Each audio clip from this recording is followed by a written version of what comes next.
हाँ जी। कैसे हैं आप सभी? बढ़िया। तो अपना F12 फाइटर 12। एफ का मीनिंग ये फाइटर बैच हैं आपके। तो अभी क्या, आर्ट एंड कल्चर? अच्छा, क्वेश्चन दिए हुए हैं। लास्ट में कौन सा सब्जेक्ट कंप्लीट हुआ है अभी? Art and culture. अच्छा, इकोनॉमी भी कंप्लीट हुआ है। ज्योग्राफी का अभी तक कोई पार्ट हुआ है आपका कंप्लीट? अच्छा, ज्योग्राफी फर्स्ट।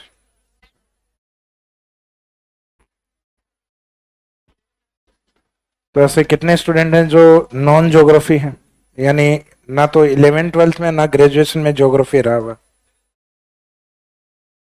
ज्यादातर स्टूडेंट। अच्छा, ठीक है, फिर भी आसान है, अपने चारों ओर भूगोल ही भूगोल है ये।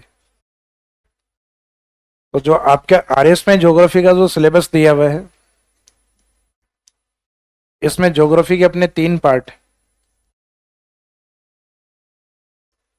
अभी लिखना नहीं है, सिर्फ समझना है।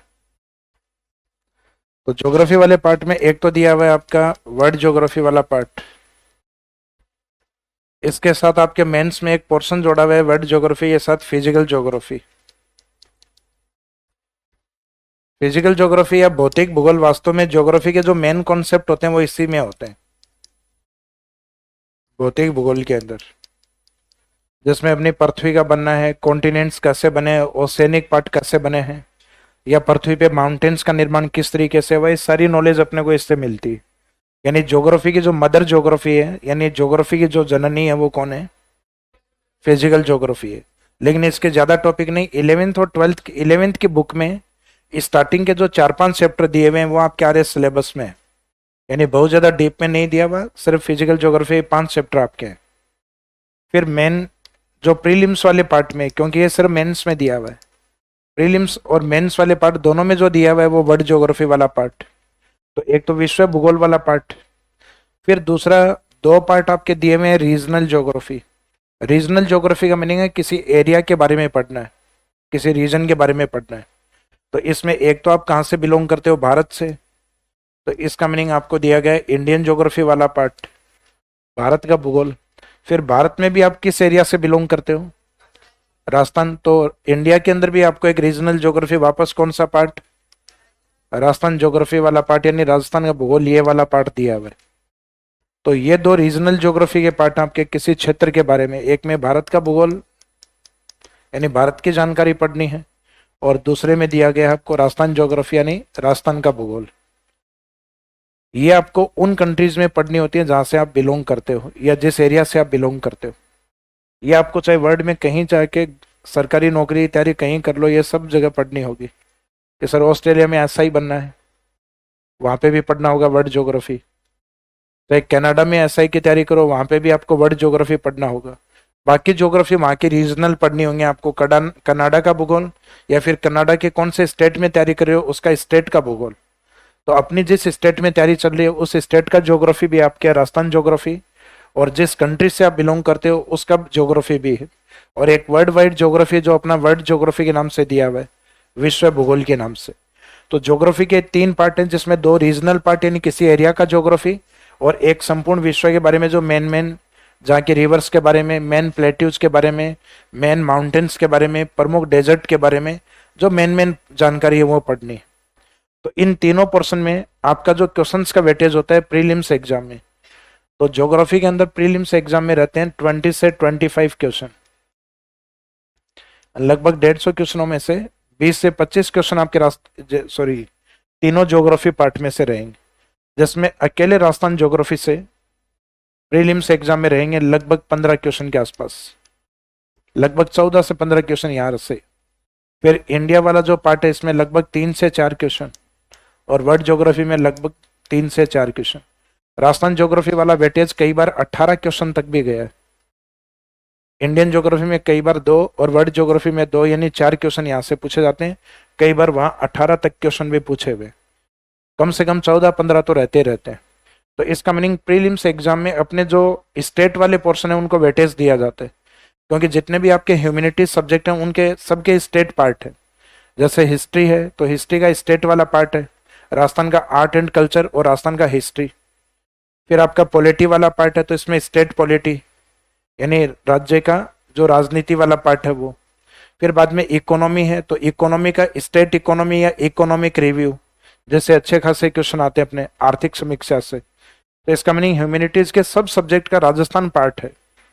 अब राजस्थान वाला प्रीलिम्स एग्जाम में वेटेज इसलिए रखा जाता है क्योंकि बाकी हिस्ट्री तो बिहार और यूपी वालों ने भी वही पढ़ रखी है जो हमने पढ़ रखी है, हमसे बेटर पढ़ रखी है उन्होंने, क्योंकि इतिहास मुख्यतः है ही उनका। भाई जैसे आप इंडिया का हिस्ट्री पढ़ते हो तो मोस्ट ऑफ घटनाएं आपके यूपी बिहार उस साइड की हैं, तो इसका मीनिंग हिस्ट्री उनका ज़्यादा बेटर है इंडिया वाला।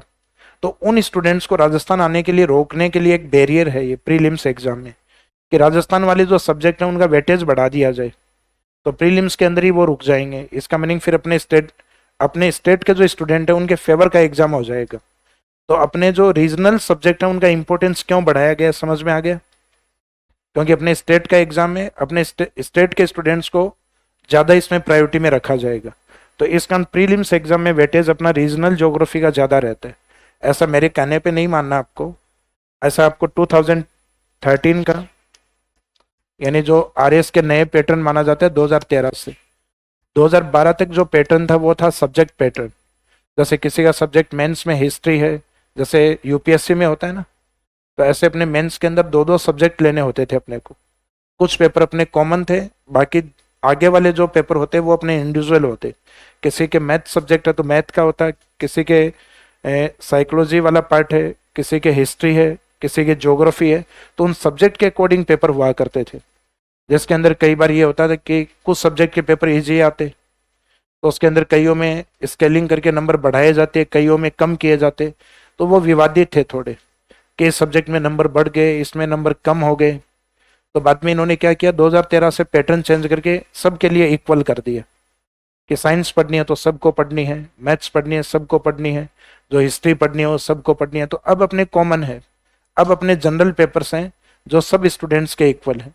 तो इस कारण कहा जाता है कि 2013 से पहले की बात ही नहीं करते, क्योंकि उस समय हम किस पे चला कर देते हैं, सब्जेक्ट पे। हर स्टूडेंट के इंडिविजुअल अलग अलग सब्जेक्ट हो सकते थे वहाँ 13। इसके बाद में 2013 के 3 पेपर हैं। वैसे 13 का एक पेपर जो कुछ जगह ओएमआर सीट सेंटर पे नहीं, उस पेपर में ओएमआर सीट अवेलेबल नहीं थी, शायद दौसा या करौली यहाँ का कुछ सेंटर ऐसे थे। तो उन स्टूडेंट को बैठाए रखा कि भाई शांति से 2-3 घंटे बैठे रहो। हालांकि ऐसे तो नहीं बैठे रहे, पुलिस वालों को बुला लिया। तो फिर जैसे तैसे जब तक पेपर चला तब तक उनको शांति से बैठाए रखा। और बाद में उन स्टूडेंट्स का 1-2 सेंटर का फिर अजमेर में आरपीएससी ने बुला के और उनका पेपर अलग से करवाया। तो 2013 का एक तो जनरल सबका पेपर हुआ और एक आरपीएससी वहाँ अजमेर में बुला के करवाया गया। तो कितने पेपर हो गए 2013। फिर पता चला कि 13 का जो सबका पेपर हुआ था वो कुछ एक लोगों के पास समय से पहले पहुंच गया। अमृतलाल मीणा जी यानी अमृतलाल की भेंट चढ़ गया वो। तो बाद में उस पेपर को कैंसिल करके फिर 2013 का पेपर बाद में फिर करवाया। तो इसका मीनिंग 2013 के पेपर कितने हो गए, 3। तो आरपीएससी की साइट पे 2013 के नाम से 3 पेपर मिलेंगे आपको प्रीलिम्स एग्जाम के। तो 3 पेपर तो ये एनालिसिस करके देखना अपने को, 2016 का एक, 2018 का एक पेपर, 2021 वाला पेपर और अभी 2023। ये इतने सारे पेपर आपके सामने हैं। इन सब पेपर को एनालिसिस करके देखना है कि ये बातें सही हैं या नहीं। तो इसका मीनिंग ये बातें लगभग यही मिलेंगी आपको कि लगभग राजस्थान ज्योग्राफी के 14-15 क्वेश्चन, कई बार 18 तक भी गए हैं, लेकिन प्रीलिम्स एग्जाम में इनका वेटेज कम रखा जाता है। लेकिन जैसे ही हम मेंस की बात करते हैं तो मेंस में ज्योग्राफी वाला पार्ट होता है वो लगभग 65 to 70 इतने नंबर का होता है, जिसमें तीनों ज्योग्राफी का वेटेज जनरली इक्वल रखा जाता है, 1/3 1/3 1/3 पार्ट। यानी लगभग 22-23 क्वेश्चन के आसपास वर्ल्ड ज्योग्राफी का आता है, 22-23 नंबर का मैटर आता है आपका इंडियन ज्योग्राफी से, और इतना ही इक्वल लगभग 22 से 23 नंबर का आता है राजस्थान ज्योग्राफी से। ऐसा 13 में भी था मेंस में, 16 में भी था, 18 में भी था, 21 में ऐसा नहीं हुआ। इसका मीनिंग ये वाला फॉर्मेट कोई फिक्स नहीं है, लेकिन प्रीलिम्स में जनरली स्टेट का वेटेज रहेगा ज़्यादा। मेंस में ये क्या किया लास्ट ईयर इन्होंने, राजस्थान ज्योग्राफी से जो 2-2 नंबर वाले जो क्वेश्चन आते हैं वो 2 दिए गए। कितने नंबर के हो गए? 4। 5 नंबर वाले 2 क्वेश्चन दिए गए। 10-10 वाले भी 2 दे दिए गए। 20 तो 20, 30 और 4 34, यानी लगभग 50% राजस्थान ज्योग्राफी को दे दिया। तो ऐसा मैं ये नहीं करा कि हर बार राजस्थान को ही वेटेज दिया जाएगा, हो सकता है रीजनल में नेक्स्ट टाइम इंडिया को वेटेज दे दिया जाए। वर्ड वाले को इतना वेटेज नहीं देंगे, रीजनल पार्ट में ही ज़्यादा पॉसिबिलिटी है किसी एक को ज़्यादा वेटेज दे दिया जाए। लेकिन ऐसा पहली बार हुआ है 2021 में, तो हम कह सकते हैं एक अपवाद मान लो, या पेपर के अंदर सिलेक्टर ने इतना ध्यान नहीं दिया, हो सकता है इसलिए हो गया। बाकी जनरली मेंस में इक्वल पोर्शन रहता है तीनों का, लेकिन हमेशा ये हो ये जरूरी नहीं है, क्योंकि लास्ट टाइम ये इसका अपवाद है, अकेला 50% राजस्थान ज्योग्राफी से ही आ गया। तो अपने को जो रीजनल पार्ट है वो आपका बेसिक ज्योग्राफी है वो बेटर होना चाहिए, ये वाला पार्ट। ये मैं इसलिए नहीं कर रहा कि मैं ये पढ़ाने आया हूँ इसलिए ये बातें कर रहा हूँ कि सर हर टीचर आता है वो यही कहता है कि हमारे वाला सब्जेक्ट बहुत ही इंपॉर्टेंट है। तो देखो इंपॉर्टेंस कहा जाता है ना कि बूंद बूंद से घड़ा भरता है। तो आपकी जो मार्किंग है जो जितने नंबर की है उसमें एक सब्जेक्ट से काम नहीं चलना है, काम तो सबको धीरे धीरे सबको पढ़ना पड़ेगा अपने को। तो कुछ पोर्शन ऐसे होते हैं जिसको कम पढ़ के और ज़्यादा काम हो जाए। इसका मीनिंग प्रीलिम्स एग्जाम में जनरली अपने को अपने एफर्ट्स वहाँ अधिक लगाने चाहिए जहाँ से जनरली क्वेश्चन ज़्यादा आते हैं, क्योंकि प्रीलिम्स टाइम एग्जाम के टाइम सारी चीज़ें कई बार कवर नहीं होती। तो स्टूडेंट धीरे धीरे डिप्रेशन में जाता है कि इतना सारा मैटर है और एग्जाम के सिर्फ 2 महीने 1 महीना है। तो उस समय आपको उन पार्ट्स को छोड़ देना चाहिए जहाँ से जनरली क्वेश्चंस कम आते हैं, क्योंकि वो आप नहीं जनरली 80-90% स्टूडेंट छोड़ते हैं उनको। सिर्फ जो रिपीटर्स होते हैं वो हो सकता है कई बार कि पुरानी चीज़ें तो पढ़ी हुई हैं, कुछ नई चीज़ें और पढ़ के चले आते हैं। इसका मीनिंग उनके पास समय होता है कुछ नया पढ़ने का, क्योंकि उनके 3-4-5 बार रिपीटेशन किया हुआ रहता है। जबकि आप फर्स्ट टाइम एग्जाम दे रहे हो तो आपके ऊपर लोड ज़्यादा होता है। तो उस समय कुछ ऐसा पार्ट आप छोड़ सकते हो जहाँ से जिसको इम्पोर्टेंस एग्जाम में कम दिया जाए। तो उस समय ऐसे छोटे सब्जेक्ट जो रहते हैं, राजस्थान ज्योग्राफी, क्योंकि सब्जेक्ट कम है मैटर कम है और मार्किंग यहाँ से ज़्यादा मिलेगी, नंबर ज़्यादा मिलेंगे आपको। जैसे राजस्थान इकोनॉमिक रिव्यू लगभग समराइज करके बनाओगे तो 50-60 पेज के नोट्स होंगे। तो 50-60 पेज नंबर लगभग 14 से 15 क्वेश्चन आते हैं वहां से 50-60 पेज में से। Rajasthan history and art and culture वाला पार्ट, उसको अगर समराइज करके बनाओ तो लगभग 150-200 पेज, लगभग यही 15 से 20 क्वेश्चन उसमें रहेंगे आपके। तो इसका मीनिंग 200-250 पेज के अंदर तीनों के अंदर राजस्थान ज्योग्राफी को भी समराइज करके 60-70 पेज में बना सकते हो।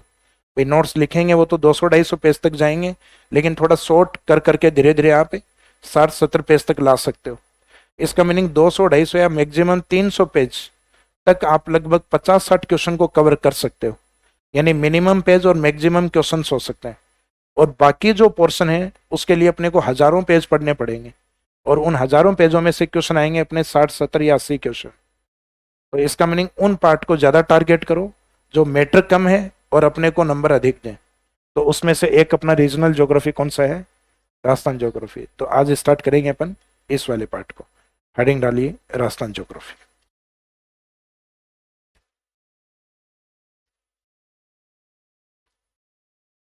पहले अपन सिलेबस पे डिस्कस करेंगे कि सब्जेक्ट में आपके टॉपिक कौन कौन से हैं।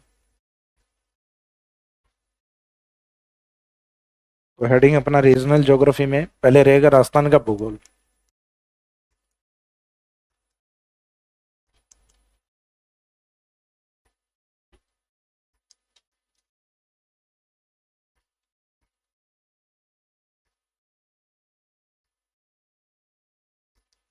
राजस्थान ज्योग्राफी या ज्योग्राफी ऑफ राजस्थान।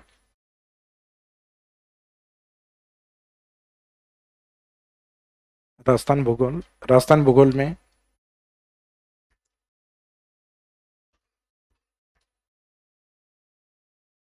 पहले सिलेबस की बात अपन करेंगे, सिलेबस में टॉपिक क्या क्या है। तो इसमें सिलेबस वाले पार्ट को आपको मुख्यतः डिवाइड करके अगर हम देखें तो इजीली समझ में आ जाएगा, क्योंकि किसी भी सब्जेक्ट को अगर आप पढ़ रहे हो तो उससे पहले कम से कम आपको ये पता हो कि सब्जेक्ट में हमें पढ़ना क्या है।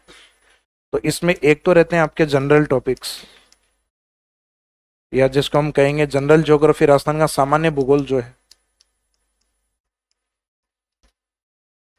तो कुछ टॉपिक तो रहेंगे आपके जनरल ज्योग्राफी वाले पार्ट में। फिर एक पार्ट आपका आएगा हाइड्रोजोग्राफी। हाइड्रोजोग्राफी का मीनिंग होता है जलीय भूगोल। तो कुछ टॉपिक ऐसे आएंगे जिसमें अपन पानी पानी की बातें करेंगे। फिर आता है एक रिसोर्स ज्योग्राफी।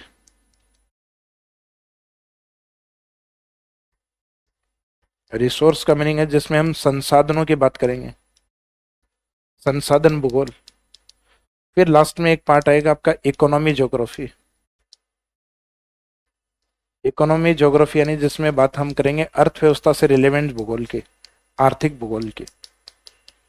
तो अपने माइंड में सिर्फ ये फॉर्मेट सेटअप होना चाहिए कि राजस्थान में एक तो जनरल ज्योग्राफी, जनरल टॉपिक्स हैं। जनरल या बेसिक टॉपिक्स में हम किसको मानते हैं, जैसे हम माने कि ये अपना राजस्थान स्टेट है।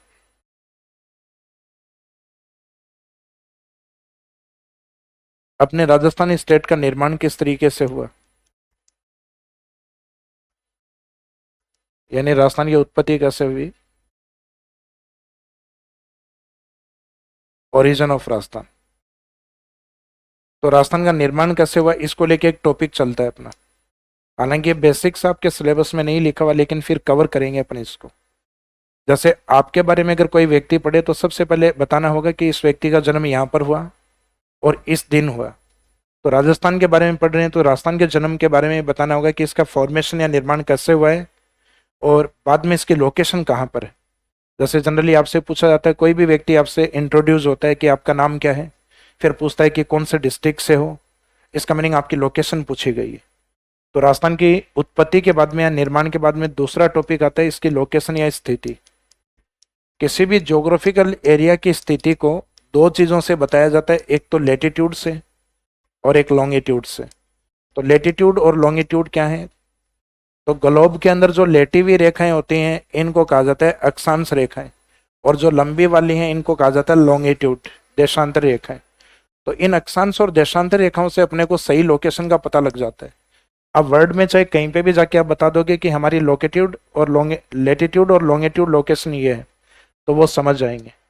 और एक तरीका ये होता है कि भाई आप कहाँ स्थित हो, कि पंजाब के नीचे, गुजरात के ऊपर, और यूपी और एमपी है उसके वेस्टर्न पार्ट में और पाकिस्तान के हम ईस्टर्न में। तो ये थोड़ा सा अजीब लगता है कि पंजाब के नीचे हैं, गुजरात के ऊपर हैं। तो कई स्टेट आ जाएंगे जैसे पंजाब के नीचे, तो पंजाब के नीचे बहुत सारे स्टेट हैं। तो मीनिंग परफेक्ट लोकेशन बताने के लिए अपने को एग्जैक्ट डेटा की आवश्यकता होती है, जो किसके द्वारा पता चलेगा, लेटीट्यूड्स और लॉन्गिट्यूड्स के द्वारा। तो एक नेक्स्ट टॉपिक आपका राजस्थान की स्थिति को लेकर होगा। अब अपने राजस्थान की जो भी स्थिति होगी, यानी 0 डिग्री के हम कौन से लेटीट्यूड से कौन से लेटीट्यूड तक और कौन से लॉन्गिट्यूड से कौन से लॉन्गिट्यूड तक, उसके अंदर अपने फिजिकल डिविजन्स होंगे। फॉर एग्जाम्पल जैसे अपना जन्म हुआ यानी निर्माण हुआ, उत्पत्ति हुई, उसके बाद अपनी एक लोकेशन थी और अपनी लोकेशन के साथ अपने फिजिकल पार्ट थे। जैसे अपने निर्माण में भी अपने फिजिकल पार्ट बनते हैं बॉडी के, जैसे अपने शरीर का धड़ है, अपने हाथ हैं। तो राजस्थान का निर्माण हुआ है तो उसके भी अपने फिजिकल पार्ट्स हैं। जैसे यहाँ बने हुए माउंटेन्स हैं, माउंटेन से नीचे क्या होता है, पठार, प्लेट्यू पार्ट। पठारों से नीचे मैदान, मैदान के जैसा ही एक पार्ट होता है लेकिन वहाँ की क्लाइमेट एरिड होती, डेजर्ट। यानी मैदान जैसा ही पार्ट है लेकिन वो एरिड है, इसका मीनिंग वहाँ की जलवायु शुष्क है। तो राजस्थान के अंदर ये चारों भाग हैं। तो हाइट वाला पार्ट माउंटेन, माउंटेन तो यहाँ कौन है, हम देख सकते हैं अपनी आंखों से, अरावली जयपुर में भी है। माउंटेन से नीचे क्या होते हैं, प्लेट्यूज होते हैं, पठार। वो अपना हाड़ौती का पठार, जहाँ हाड़ा राजाओं ने शासन किया है, इस कारण हाड़ा नाम दिया गया उसको, हाड़ा, हाड़ौती। और पठार वो स्ट्रक्चर में है। और पठार से नीचे जो भाग होते हैं फर्टाइल एरियाज, उनको कहा जाता है मैदान। मैदान राजस्थान के पूर्व में है, इस कारण पूर्वी मैदान। और फिर मैदान जैसा एक मैदान राजस्थान के पश्चिम में भी है, लेकिन वहां वर्षा कम होती है, इस कारण उसको क्या नाम दिया गया है, डेजर्ट। तो अपने एक तो माउंटेन्स है, एक पठार है, एक मैदान है, और एक मैदान जैसा एरिड एरिया जिसको हम डेजर्ट। तो राजस्थान के स्थिति के बाद में नेक्स्ट टॉपिक इसका होता है फिजिकल डिवीजन या भौतिक प्रदेश। तो भौतिक प्रदेशों में राजस्थान का जो हिस्सा है उसका एक पार्ट जो गुजरात से लेकर दिल्ली तक फैला हुआ है, इसको नाम दिया जाता है अरावली माउंटेन। अरावली के जस्ट पश्चिम वाला जो एरिड पोर्शन है उसको नाम क्या दिया जाता है, राजस्थान का डेजर्ट पार्ट, मरुस्थलीय भाग। इसके पूर्व का जो उपजाऊ भाग है जहाँ रिवर्स बहती हैं वो एरिया कौन सा है, इसका प्लेन एरिया, मैदानी भाग। और राजस्थान का एक कोटा, बूंदी, बारा, झालावाड़, जहाँ का आर्ट एंड कल्चर आपने पढ़ा है, इस एरिया को अपन क्या मानते हैं? हाड़ौती। और स्ट्रक्चर में क्या है ये? पठार। तो ये नाम तो दिया है हिस्टोरिकल, ऐतिहासिक आधार पे, और ये ज्योग्राफिकल बेस पे बोला गया। बाकी इसको बोलने को अपन राजस्थान का दक्षिणी पूर्वी पठार भी बोलते हैं, क्योंकि राजस्थान के किस डायरेक्शन में है? साउथ ईस्ट की ओर, इस कारण सदर्न ईस्टर्न प्लेट्यू, दक्षिणी पूर्वी पठार, या हाड़ा राजाओं के शासन के कारण हाड़ौती प्लेट्यू। पठारी भागों को अपने राजस्थान में माल भी कहा जाता है, माल रीजन या माल प्रदेश। माल वैसे तो एक मल्टीपर्पज वर्ड है, कहीं कई जगह भी यूज करते हैं, लेकिन राजस्थान में कहाँ यूज करेंगे इसको? पठार। कहीं शादी ब्याह में गए, वहां पे भी कहते हैं ना भाई बहुत बढ़िया माल बना है, खाना।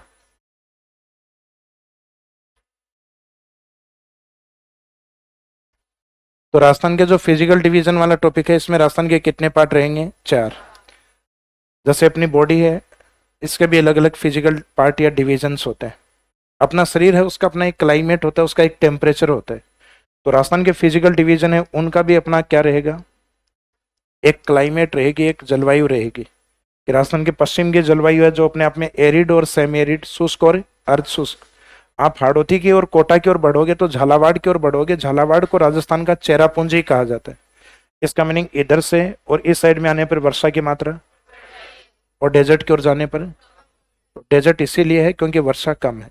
तो एरिड, सेमी एरिड, एवरेज से वर्षा कम होती है तो उसको कहा जाता है सब ह्यूमिड, उपादर। एवरेज होती है तो आदर, एवरेज से ऊपर होती है तो अति आदर, वेरी ह्यूमिड। तो वेरी ह्यूमिड क्लाइमेट, सब ह्यूमिड। फिर उससे कम है एरिड और सेमी एरिड। शुष्क, अर्ध शुष्क, आदर से कम होना उपादर, एवरेज होना आर्द्र, एवरेज से ऊपर निकलना अति आदर। तो इसका मीनिंग वेरी ह्यूमिड क्लाइमेट, सब humid, arid and semi arid. तो राजस्थान में फिजिकल डिवीजन कितने हैं? और क्लाइमेट रीजन 5, क्योंकि डेजर्ट में 2 क्लाइमेट, एरिड और सेमी एरिड। तो ये राजस्थान ज्योग्राफी के बेसिक चैप्टर होते हैं, जिसके अंदर राजस्थान के बेसिक नॉलेज अपने को राजस्थान के ओरिजिन के बारे में पता लगता है। ओरिजिन के बाद उसकी लोकेशन यानी लेटीट्यूड्स और लॉन्गिट्यूड्स का पता लगता है। फिर उस लोकेशन के अंदर कौन कौन से फिजिकल डिविजन्स हैं, उसके भौतिक प्रदेशों के बारे में, फिर उनकी क्लाइमेट किस प्रकार की है। तो ये 4 टॉपिक आपके बेसिक होते हैं, जिसमें हम ये अपने आप से जोड़ के चलो कि आपके बारे में अगर किसी को पढ़ना है तो आपके उत्पत्ति या निर्माण के बारे में, जन्म के बारे में, फिर आपके गांव के बारे में, लोकेशन के बारे में, फिर फिजिकल डिवीजन या पार्ट्स के बारे में, और उसके बाद में क्लाइमेट या जलवायु के बारे में। तो क्लाइमेट जैसे अपनी बॉडी का भी एक निश्चित टेम्परेचर होता है, तो राजस्थान का भी अपना अलग अलग टेम्परेचर है और अलग अलग क्लाइमेट है, जिसको हम टेम्परेचर और रेनफॉल के अकॉर्डिंग डिफाइन करते हैं। फिर जो बेसिक चैप्टर अपने कंप्लीट होते हैं, जैसे लास्ट वाला टॉपिक किसकी बात की अपन ने? क्लाइमेट की। क्लाइमेट में अपने अलग अलग सीजन होते हैं। जैसे अभी कौन सा सीजन चल रहा है अपने? ग्रीष्म ऋतु यानी समर सीजन वाला पार्ट। अब गर्मियां जैसे जैसे बढ़ेंगी, टेम्परेचर वैसे वैसे और अधिक होगा, और एयर प्रेशर क्या होगा? कम। ये हमारे फेवर वाली कंडीशन है रेनफॉल के लिए, क्योंकि इस समय समुद्र के तापमान धीरे धीरे, स्थलीय भाग के टेम्परेचर, लैंड पार्ट पे टेम्परेचर बढ़ रहे हैं, समुद्र के टेम्परेचर थोड़े कम है, क्योंकि पानी धीरे धीरे गर्म होता है, लैंड पार्ट जल्दी गर्म होता है। तो हमारे यहाँ एयर प्रेशर लो हो गया अब धीरे धीरे, समुद्र की ओर लो टेम्परेचर होने के कारण वहाँ एयर प्रेशर अपोजिट होता है, अधिक होता है। तो वहां से विंड फ्लो बनेगा अब तेज, जून तक आते आते और अधिक तेज हो जाएगा, क्योंकि जून तक आते आते टेम्परेचर और अधिक बढ़ेंगे। तो टेम्परेचर अधिक होने का मीनिंग है एयर प्रेशर अपोजिट होता है उसके। ताप जितने अधिक होंगे वायु दाब उतना ही, तो हवा का प्रेशर अपने कम हो रहा है धीरे धीरे, और समुद्र की ओर एयर प्रेशर क्या होता है? ज्यादा। और समुद्र की ओर से जैसे एयर प्रेशर अधिक है, वहां से विंड फ्लो बनेगा, तो वहां की हवा के साथ अपने यहाँ क्या आना स्टार्ट होगा? ह्यूमिडिटी आना स्टार्ट होगा। और ह्यूमिडिटी जितनी अधिक आएगी अपने यहाँ रेनफॉल की संभावना उतनी ज्यादा बढ़ जाएगी। तो ग्रीष्म ऋतु के बाद कौन सी ऋतु आने वाली है? वर्षा ऋतु, रेनी सीजन आएगा अपने। वर्षा ऋतु के बाद एक सुहावना मौसम आता है, शरद ऋतु, ऑटम सीजन, और बाद में ठंड आ जाएगी, विंटर सीजन या शीत ऋतु। ये 12 महीने अपने हैं, और अपन पृथ्वी पे रहते हैं तो इन सीजन का लगभग अपने को पता है। तो ये भूगोल में दिमाग लगाने की आवश्यकता नहीं। गर्मियों के बाद क्या होगा? तो आपको पता है बारिश आएगी, खेती करेंगे। खेती के बाद एक सुहावना मौसम आएगा अक्टूबर नवंबर, जिस समय सीजन में शादियां अधिक होती हैं, देवठनी 11 वो होता है शरद ऋतु, अक्टूबर नवंबर दीपावली के आसपास का समय। फिर दिसंबर, जनवरी और फरवरी का टाइम अपना कौन सा होता है? शीत ऋतु या विंटर सीजन। तो winter season, autumn season, rainy season, और अभी चल रहा है वो समर सीजन या ग्रीष्म ऋतु वाला पार्ट। तो ये आपके माइंड में ऑलरेडी स्केल है, क्योंकि प्रैक्टिकली तरीके से अपने को ऐसा जीते हुए लगभग 16, 18, 20 या 25 साल हो गए।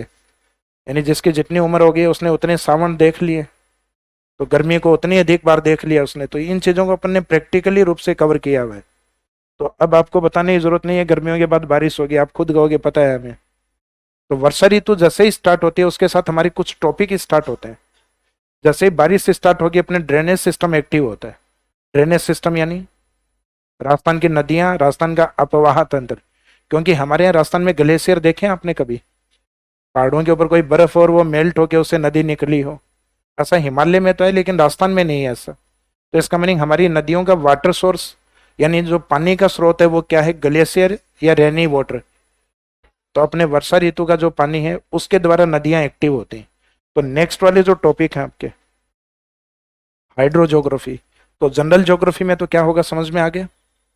राजस्थान का ओरिजिन होगा, उत्पत्ति होगी, उसके लोकेशन होगी यानी उसकी स्थिति होगी, उसके फिजिकल डिविजन्स होंगे और उसकी क्लाइमेट होगी। ये वाले टॉपिक है स्टार्टिंग में। हाइड्रोजोग्राफी में जैसे ही वर्षा ऋतु स्टार्ट होगी, क्लाइमेट, उसके बाद नेक्स्ट टॉपिक स्टार्ट हो जाएंगे अपने ड्रेनेज सिस्टम वाला अपवाह तंत्र, रिवर्स भी बोल सकते हैं इसको।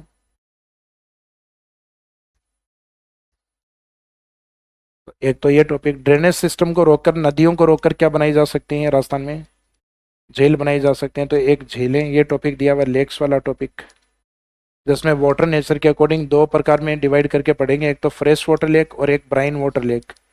मीठे पानी की झील और खारे पानी की झील, पानी की प्रकृति के आधार पे fresh water and brine water lake या सेलाइन वाटर लेक। फिर नदियों के पानी को रोककर अपन डैम बनाते हैं, डैम वगैरह जिनका मुख्य उद्देश्य होता है इरिगेशन, तो इरिगेशन प्रोजेक्ट्स कहा जाता है। तो अपवाह तंत्र को रोक के झील बनाई गई और अपवाह तंत्र को रोक के डैम बना के कौन सी सुविधा करेंगे अपन? सिंचाई की, इरिगेशन प्रोजेक्ट्स।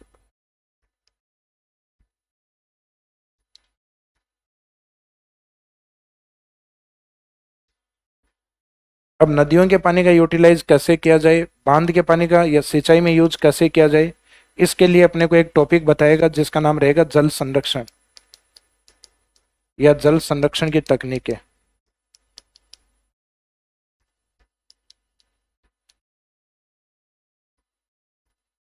जिसमें रहेंगे आपके वाटर कंजर्वेशन टेक्निक्स।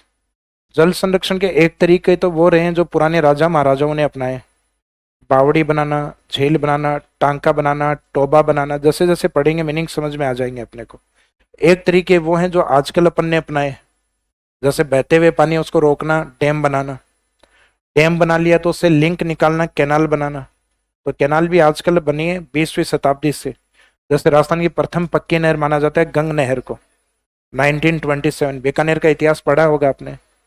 बाद में 1950 के बाद अपने नहरें या कैनाल्स ज्यादा बनना स्टार्ट हुई हैं। और अभी भी एक कैनाल की बात चल रही थी, ERCP, eastern Rajasthan canal project की। तो इसका मीनिंग कैनाल वाले जो प्रोजेक्ट है 1950 के बाद बहुत ज्यादा है। तो इसका मीनिंग इसको अपन कहते हैं गैर परंपरागत। तो कुछ तो वाटर कंजर्वेशन की टेक्निक वो हैं जो अपने ट्रेडिशनल हैं, परंपरागत हैं, जो पुराने तरीके जो थे। और एक है अपने नॉन ट्रेडिशनल, गैर परंपरागत, जैसे डैम बनाना, कैनाल्स बनाना, या इरिगेशन के कुछ तरीके हैं जिनको हमने आजकल अपनाए हैं, ड्रिप और स्प्रिंकलर यानी बूंद बूंद, और स्प्रिंकलर यानी फवारा। तो फवारा ये भी आधुनिक तकनीक है जो हमने इसराइल से अडॉप्ट की है। इसका मीनिंग फवारे और ड्रिप वाला जो टेक्निक है किसने अपनाया था? तो ये इसराइल टेक्निक है जिसको धीरे धीरे हम लेकर आए।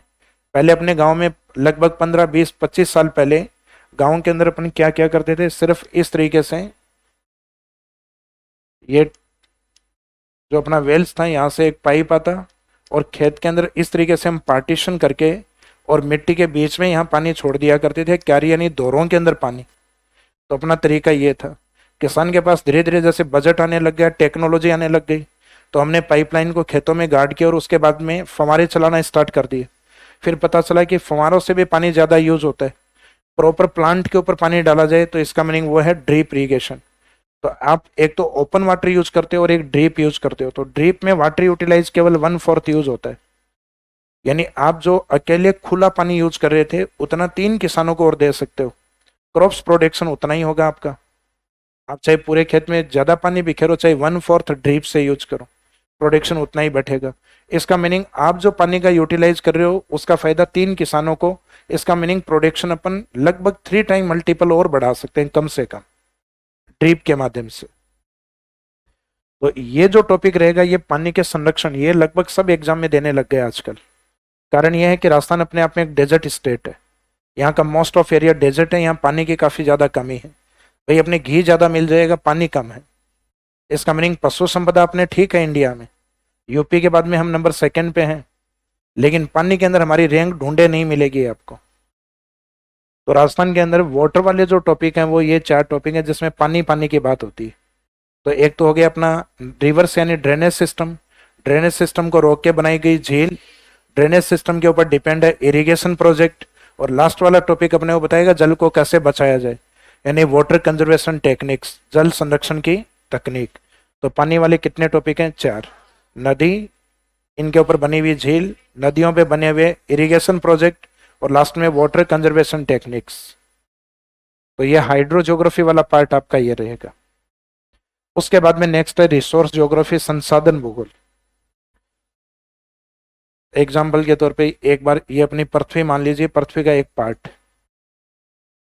एक गोला पृथ्वी है और इसका एक पार्ट ये, इस पार्ट के ऊपर पृथ्वी के ऊपरी सतह के ऊपर यहां अपन खड़े हैं। अपने पांव के नीचे एक इंपॉर्टेंट रिसोर्स है, क्या नाम है? जूते नहीं बोलना, मिट्टी। क्या है? सोइल या मिट्टी। जैसे हम जमीन पे खड़े हैं तो अपने पांव के नीचे क्या मिलेगी? मिट्टी। तो ये आपके टॉपिक दिया हुआ है सोइल या मिट्टी। मिट्टी के ऊपर क्या पनपती है? वेजिटेशन, जो नेचुरली होती है वो मुख्यतः वेजिटेशन होती है, यानी वनस्पति वाला पार्ट। जिस एरिया में वेजिटेशन या वनस्पति अच्छी होती है, इसका मीनिंग उस एरिया में आपको वाइल्ड लाइफ क्या मिलेगा? वाइल्ड लाइफ या वन्य जीव अधिक मिलेंगे वहां। तो एक ये टॉपिक दिया हुआ आपके वाइल्ड लाइफ एंड कंजर्वेशन, वन्य जीव एवं संरक्षण। इकोलॉजी हो गया आपका कंप्लीट? नहीं हुआ। तो उसमें आप पढ़ोगे कि वाइल्ड लाइफ को बचाने के 2 तरीके होते हैं। एक तो उसके नेचुरल साइट पे बचा लिया जाए तो इन सिटू, नेचुरल साइट पे नहीं बचा पाए तो आर्टिफिशियल साइट जो मानव निर्मित होते हैं उसको एक्स सिटू या बहिस्थानीय संरक्षण। तो एक तो होता है सवै स्थानीय संरक्षण, यानी जीव का जो स्वयं का स्थान है नेचुरल साइट, उसको कहा जाता है इन सिटू, और उसे किसी स्थान पे आर्टिफिशियल साइट पे ले जाके बचा रहे हो, इसका मीनिंग वो एक्स सिटू है।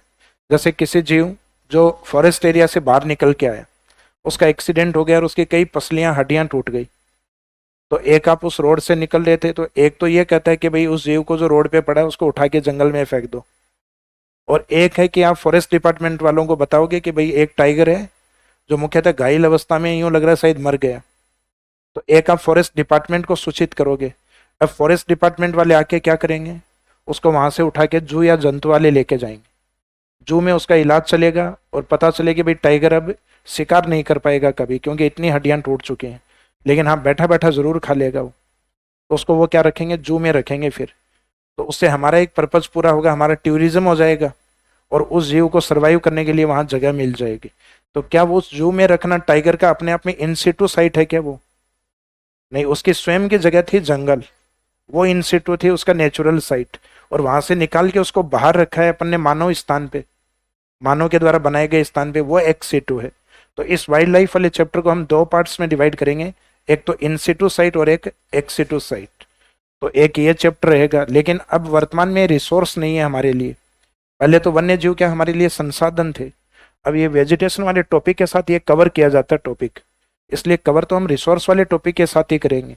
1972 से पहले अगर, जैसे पहले अपने राजा महाराजा थे, तो किसी रानी ने कह दिया भाई हाथी दांत की चूड़ियां चाहिए, तो हाथी को निपटाओ, उसके दांत निकालो और रानी के लिए चूड़ियां बना के दीजिए।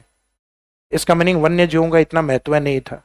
लेकिन 1972 वाइल्ड लाइफ प्रोटेक्शन एक्ट, वन्य जीव संरक्षण अधिनियम जब से आया है, तो वन्य जीवों को जीने का उतना अधिकार है जितना कि अपने को। जैसे किसी टाइगर को आपने यहाँ रिद्धि सीधी पे देख लिया तो उसको आप गोली नहीं मार सकते, कि सर उसने अटैक कर दिया तो फिर आप मार सकते हो उसको, क्योंकि उस समय जीव यानी एनिमल और मुख्यतः मानव में से मुख्य श्रेष्ठ जन्म किसका माना गया? मानव का, क्योंकि जंगल के कोई लॉ नहीं होते। तो उस समय फिर मानव को श्रेष्ठ माना गया कि वो सेल्फ प्रोटेक्शन के अंदर जीव को छोड़ो दूसरे मानव को भी मार सकता है, सेल्फ प्रोटेक्शन के अंदर। भाई गवाह होना चाहिए कि हाँ ये अटैक किया है इसने, कहीं आप अच्छा अच्छा मार सकता हूं, ये सेल्फ प्रोटेक्शन में था ये। तो एक वाइल्ड लाइफ वाला चैप्टर ये आपका होगा, लेकिन ये वास्तव में रिसोर्स नहीं है, ये ध्यान रखना है। कब से रिसोर्स नहीं है? 1972। तब से जीवों को भी उतना ही अधिकार है जितना मानव को जीने का अधिकार। एक जैसे आप मिट्टी के अंदर की ओर जाओगे तो मिट्टी के अंदर क्या मिलेंगे अपने को? चट्टाने, रॉक्स मिलेंगे। चट्टानों में क्या मिलेंगे? चट्टानों में पाए जाते हैं मिनरल्स या खनिज, जो कि दो कैटेगरी में होते हैं, मेटल और नॉन मेटल, धात्विक और अधात्विक। तो एक चैप्टर आपके ये रिसोर्स में काउंट होता है।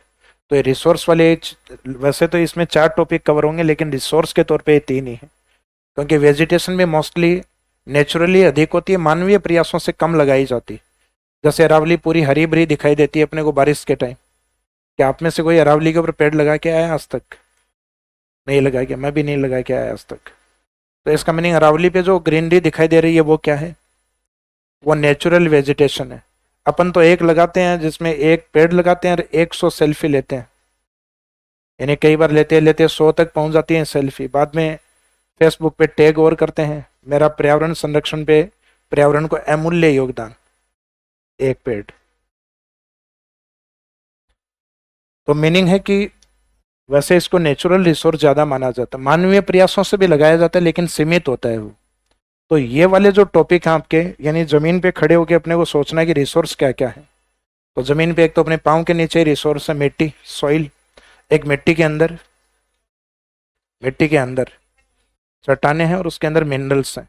और एक मिट्टी के ऊपर वेजिटेशन या वनस्पति, और एक वनस्पति के अंदर वन्य जीव या वाइल्ड लाइफ। तो ये कितने चैप्टर हो गए आपके? 4। तो रिसोर्स वाले में 4 चैप्टर पढ़ेंगे, लेकिन वाइल्ड लाइफ रिसोर्स का वैसे पार्ट नहीं होता वर्तमान में। इसके बाद में लास्ट वाली जो ज्योग्राफी है रिसोर्स के बाद में, इकोनॉमी ज्योग्राफी। अब इकोनॉमी ज्योग्राफी एक बार के लिए आप अपने गांव में जाके सोचो, इकोनॉमी का मेन सोर्स वहां क्या है? किसानों का। तो गांव में अगर रह के देखें तो अपने को पता है एग्रीकल्चर उनके इकोनॉमी का मेन सोर्स, मुख्य स्रोत कृषि है। जहां खेती कम होती है एग्रीकल्चर कम होती है, इसका मीनिंग वहां पशु अधिक पाल लिए जाते हैं। जैसे फॉर एग्जांपल पश्चिमी राजस्थान, राजस्थान का जो वेस्टर्न पार्ट है, पश्चिमी भाग, जहाँ सबसे अधिक पशु किस जिले में पाले जाते हैं? बाड़मेर। बाड़मेर के बाद में जोधपुर। क्योंकि इन क्षेत्रों में सामान्यतः, अब जैसलमेर में तो क्या है, जनसंख्या ही सबसे कम है, पॉपुलेशन कम होने के कारण मुख्यतः पशुओं की संख्या भी जनरली कम रहती है इधर। जिला तो सबसे बड़ा है लेकिन जनसंख्या सबसे कम है, क्योंकि फेवरेबल क्लाइमेटिक कंडीशन नहीं है, यानी इंसान के रहने लायक अनुकूल जलवायु दशाएं नहीं पाई जाती। टेम्परेचर अधिक होता है, पानी कम होता है, इनफर्टाइल लैंड ज़्यादा होती है, अनुपजाऊ भूमियाँ ज़्यादा है, तो फर्टिलिटी कम है, तो इंसान कम से कम रहना चाहेगा। या तो राजस्थान का सबसे बड़ा जिला और सबसे कम जनसंख्या वाला जिला जैसलमेर। तो राजस्थान के अंदर इस साइड में पशु संपदा इन जिलों में अधिक पाई जाती है, तो इन जिलों में एग्रीकल्चर की पॉसिबिलिटी कम है। तो कृषि को जैसे आपने खेत में बो दिया, तो वहां दूसरी जगह से लाके पानी पिलाना मुश्किल है। अगर कोई कैनाल बनी हुई है तब तो ठीक है, लेकिन पशुओं को अपन माइग्रेट कर सकते हैं कि इस गांव में पानी नहीं है तो घेर के दूसरे में ले जाएंगे। फसल के क्या एक एक बूटे को निकाल के पानी पिला के लाएंगे? तो पॉसिबल नहीं होता। इसका मीनिंग जिन क्षेत्रों में एग्रीकल्चर पॉसिबल नहीं, वहां पे ग्रामीण जो इकोनॉमी है वो पशुपालन पे डिपेंड हो जाती है। फिर ये टॉपिक 2021 तक तो आपके आरएस में था सिलेबस में, अब हटा दिया गया। तो इसका मीनिंग ग्रामीण वाले में सिर्फ आपके कौन सा टॉपिक दिया हुआ है? कृषि। तो एक तो इकोनॉमी का रिसोर्स यानी अर्थव्यवस्था का रिसोर्स अपना एग्रीकल्चर, और दूसरा अपना एनिमल वेल्थ या लाइव स्टॉक, लेकिन ये नहीं पढ़ना इस सिलेबस में नहीं। आप अपने गांव को छोड़कर अपने शहर में आ गए आप, तो शहर में 2 ही कंडीशन पे आओगे, या तो किसी उद्योग में काम मिल गया हो या कोई सर्विस मिल गई हो। और इसके अलावा अगर ये नहीं मिले तो इसका मीनिंग फिर ग्रामीण क्षेत्र में ही रहना। तो सर्विस नाम से कोई टॉपिक आपके यहाँ नहीं दिया हुआ है ज्योग्राफी में, लेकिन उद्योग या इंडस्ट्रीज के नाम से दिया हुआ है।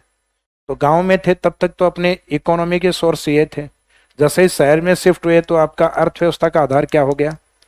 इंडस्ट्रीज हो गया, उद्योग हो गया। इंडस्ट्रीज में मशीनरी होती है, और मशीनरी किससे चलती है? एनर्जी, ऊर्जा से, और एक मैन पावर से, लोगों से, जो किससे प्राप्त होगी? जनसंख्या, पॉपुलेशन से। तो इंडस्ट्रीज को चलाने के लिए एक तो ऊर्जा की आवश्यकता होती है और एक लेबर की आवश्यकता होती है, जो किससे प्राप्त होगी? जनसंख्या से प्राप्त होगी।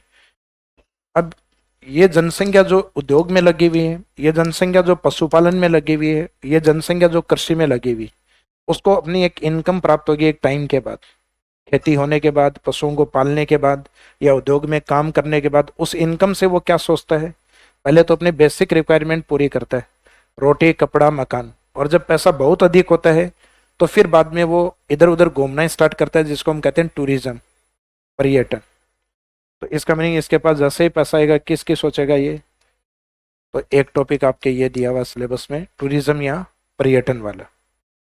तो इस तरीके से इकोनॉमी के जो सोर्स हैं उसके अंदर अपन किस किस को अपनाएंगे? तो गांव से सोचना है अपने को, या तो एग्रीकल्चर को, कृषि नहीं होगी तो फिर पशुपालन को, और ये दोनों नहीं है सिटी में आ गए तो इंडस्ट्रीज को, क्योंकि इंडस्ट्रीज सिटी एरिया के पास में अधिक होती हैं। और इंडस्ट्रीज किसके द्वारा रन होती है? या तो एनर्जी के द्वारा, या मैन पावर। मैन पावर यानी पॉपुलेशन। तो एक ऊर्जा टॉपिक हो गया, एक जनसंख्या हो गया, और जनसंख्या इनकम के बाद किसकी सोचती है?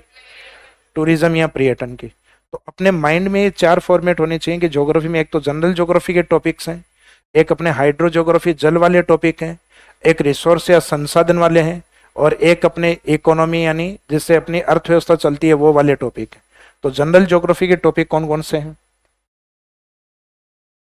स्टार्टिंग में हमने किसकी बात की? राजस्थान की उत्पत्ति, ओरिजिन ऑफ राजस्थान। उत्पत्ति के बाद में लोकेशन ऑफ राजस्थान यानी राजस्थान की स्थिति, जिसमें हम अक्षांश और देशांतर को पढ़ेंगे, लेटीट्यूड और स्थिति के अंदर क्या होते हैं? फिजिकल डिवीजन, भौतिक प्रदेश। भौतिक प्रदेशों की एक क्लाइमेट होती है, एक जलवायु होती है। तो ये origin, location, physical division and climate, ये बेसिक ज्योग्राफी होगी। अब ये हाइड्रो ज्योग्राफी जल वाली भूगोल, नदियां यानी ड्रेनेज सिस्टम, झील, सिंचाई परियोजना, जल संरक्षण यानी ड्रेनेज सिस्टम को रोक के क्या बनाएंगे? लेक, इरिगेशन प्रोजेक्ट, और लास्ट में वाटर कंजर्वेशन की बात करेंगे, जल संरक्षण। तो ये चार टॉपिक पानी वाले हो गए। पानी के बाद में रिसोर्स या संसाधन, जमीन पे खड़े होकर सोचना है, मिट्टी के नीचे, खनिज के ऊपर, वनस्पति में, वाइल्ड लाइफ या वन्य जीव। तो ये रिसोर्स वाले हो गए लगभग। फिर लास्ट में इकोनॉमी, गांव में जाके सोचना है, एग्रीकल्चर, लाइव स्टॉक, शहर में आके इंडस्ट्रीज, इंडस्ट्रीज को रन करने के लिए एनर्जी एंड मैन पावर यानी पॉपुलेशन, और पॉपुलेशन को इनकम प्राप्त होने पर टूरिज्म या पर्यटन। तो ये आपके सिलेबस का पार्ट है, लगभग 18-19 टॉपिक है। लास्ट में दो टॉपिक थोड़े से अलग दिए हुए हैं। एक दिया हुआ है राजस्थान में जो इकोलॉजिकल प्रॉब्लम्स हैं वो दिया हुआ है, जिसके लिए इकोलॉजी आपको पूरी अलग से पढ़ाई जाएगी, लगभग 25-30 दिन। तो जो इकोलॉजिकल प्रॉब्लम राजस्थान में है वही इंडिया में है और वही वर्ल्ड में है। जैसे जल प्रदूषण हुआ, वायु प्रदूषण हुआ, जैसे मरुस्थलीकरण हुआ, तो जो air pollution, water pollution, desertification, ये टॉपिक आपका इकोलॉजी में कवर होगा, राजस्थान ज्योग्राफी में नहीं होगा, क्योंकि सेम वही है। तो इसका मीनिंग, ये जो ज्योग्राफी में ये 3 जगह दिया हुआ है टॉपिक, वर्ल्ड ज्योग्राफी में भी दिया हुआ है, इकोलॉजी में भी दिया हुआ है, राजस्थान ज्योग्राफी में भी दिया हुआ है। तीनों में थीम वही है। वही हम लिखेंगे, राजस्थान में जल प्रदूषण के कारण यही है, इंडिया में भी वही कारण है, और वर्ल्ड ज्योग्राफी में भी कारण वही है। आपके साइंस में अगर वाटर पॉल्यूशन दिया हुआ है तो उसमें भी कारण वही है। वाटर पॉल्यूटेंट्स लिखवाए होंगे आपको, जल प्रदूषण के कारण होने वाली कुछ डिजीज होती है अपने, स्टार्ट हुई हैं क्या? तो वो सारी चीजें उसमें भी आएंगे थोड़ी बहुत, कि जल प्रदूषण का जो नुकसान है वो क्या क्या होता है, एयर पोल्यूशन से क्या क्या नुकसान होता है, मेन एयर पोल्यूटेंट क्या क्या होते हैं। जैसे कार्बन डाइऑक्साइड होता है, कार्बन मीथेन होता है, कार्बन मोनोऑक्साइड होता है। तो उन गैसों के नाम आपको लिखवाए जाते हैं, उनसे समस्या क्या होती है वो लिखवाई जाती है। तो ये साइंस वाले और इकोलॉजी वाले पार्ट में ऑलरेडी कवर हो जाएगा आपका, तो राजस्थान ज्योग्राफी में अलग से पढ़ने की आवश्यकता नहीं। फिर बाद में एक टॉपिक यूनेस्को का दिया हुआ आपके, अब ये इन्होंने क्यों दिया है,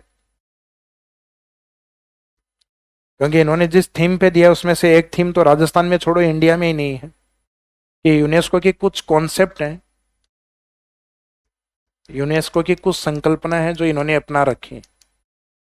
इन्होंने कह रखा है कि यूनाइटेड जो नेशंस हैं उनके एजुकेशन, साइंटिफिक और कल्चरल के लिए एक ऑर्गेनाइजेशन बना हुआ है।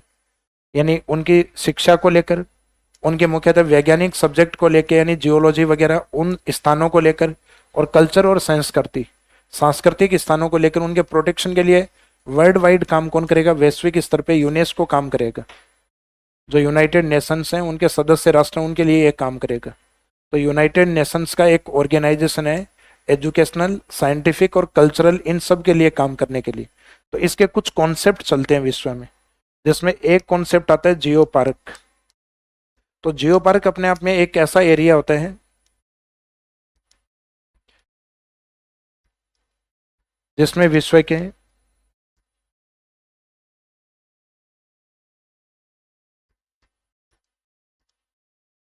सिंगल और यूनिफाइड साइट होते हैं उनको लिया जाता है।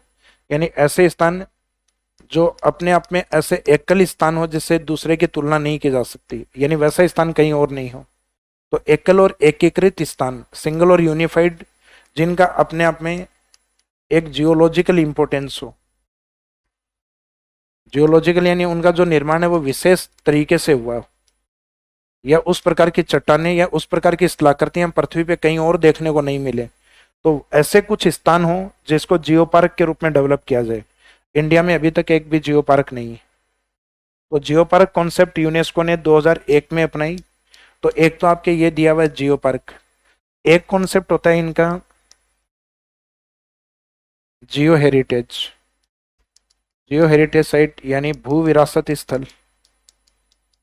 तो भू विरासत स्थल जरूर है इंडिया के अंदर, राजस्थान के अंदर भी है। जीएसआई डिपार्टमेंट ने, यानी अपने इंडिया में जियोलॉजिकल सर्वे ऑफ इंडिया इनको टारगेट करता है। और राजस्थान में इन ऐसी 12 साइट बताई गई हैं जो जियो हेरिटेज साइट का part. Last time RS mains में 10 नंबर में पूछा गया था कि describe the geo heritage site of Rajasthan, और राजस्थान में इनकी क्या और पॉसिबिलिटीज हैं उनके बारे में बताना। एक कॉन्सेप्ट होता है इसका मैन एंड बायोस्फीयर रिजर्व।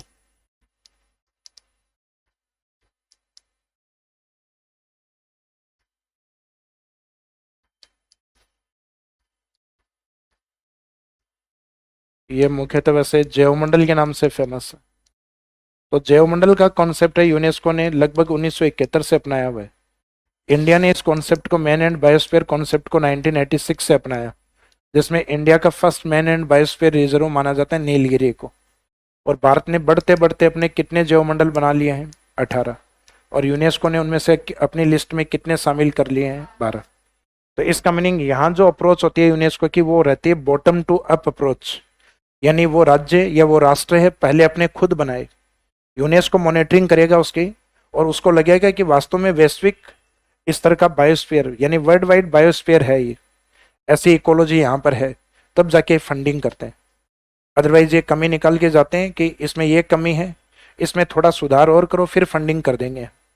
तो इसका मीनिंग है कि यूनेस्को आके आपको नहीं बताएगा, पहला प्रयास आपको खुद को करना होगा। जो कई बार कहते हैं हे ईश्वर मदद करो, तो ईश्वर उसकी मदद करता है जो स्वयं पहले अपनी मदद करे।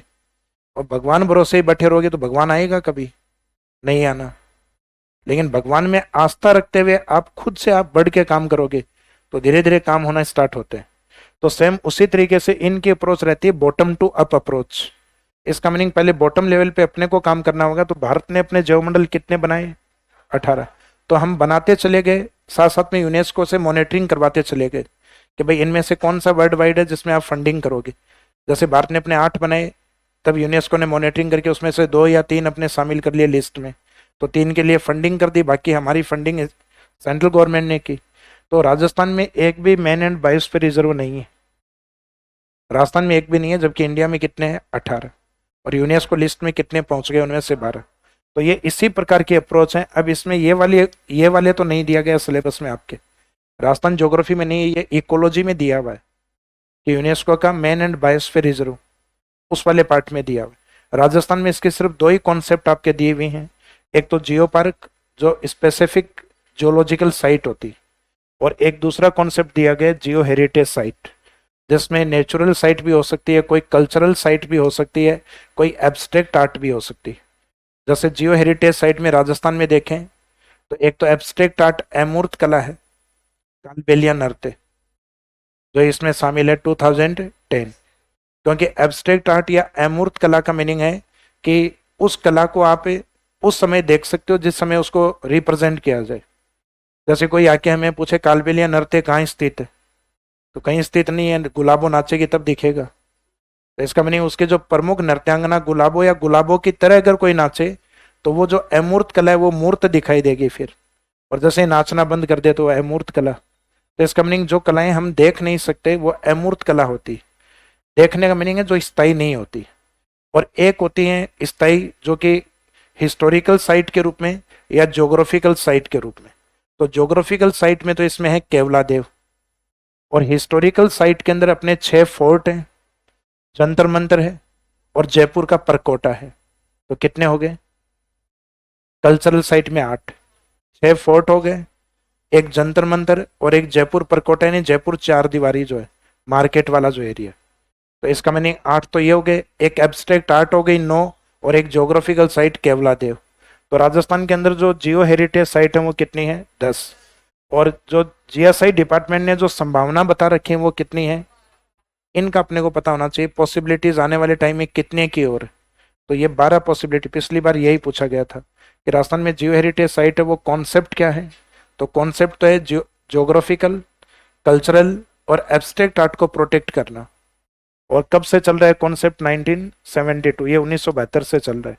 बायोस्फीयर वाला चल रहा है 1971, 71, 72, 2001। तो ये इसमें से 2 कॉन्सेप्ट आपके मेंस में, और अच्छी बात है ये टॉपिक सिर्फ मेंस में आपके, और इसमें बनते भी 2 ही क्वेश्चन है, एक पेज में ये और एक पेज में ये। तो पिछली बार ये आ गया, तो इस बार पॉसिबिलिटी इसी की ज़्यादा है। ये एग्जामिनर को भी पता है, इसको छोड़ कर आएंगे। तो पिछली बार ये 100 वर्ड्स में पूछा था, तो इसको इस बार 50 वर्ड्स में। मीनिंग यही है कि दोनों ही इंपॉर्टेंट है इस बार भी। तो ये सिर्फ क्वेश्चन ही ये 2 ही बनते हैं, और एग्जामिनर को ये पता है कि टॉपिक सिर्फ किस में है? सिर्फ मेंस में है। तो एग्जामिनर के ऊपर भी एक दबाव रहता है कि भाई सिर्फ मेंस का टॉपिक है तो एक क्वेश्चन तो दिया जाए, चाहे 2 नंबर में दो, चाहे 5 नंबर में दो, चाहे। तो इसका मीनिंग यहाँ से लगभग क्वेश्चन श्योर है आना, लगभग। सिर्फ संभावना पे रह सकते हैं अपन, गारंटी नहीं है यहाँ। तो ये एक थोड़ा सा अलग टॉपिक है यूनेस्को वाला, ये एक अपने को अलग से कवर करना है। बाकी अपनी ज्योग्राफी में 4 थीम के चैप्टर हैं: general geography, hydro geography, resource geography, economy geography. तो अब सिलेबस लिखिएगा। सिलेबस जैसे जैसे जिस पार्ट को हम कवर करें वैसे वैसे लिख लें, या पूरा एक साथ लिखवाएं? पूरा एक साथ, क्योंकि ये इच्छा आपकी होती है जैसा लिखना चाहो। तो पहले लिख लीजिए जिसको हम जनरल ज्योग्राफी बोलेंगे, स्टार्टिंग वाले पार्ट को, सामान्य भूगोल वाला हिस्सा।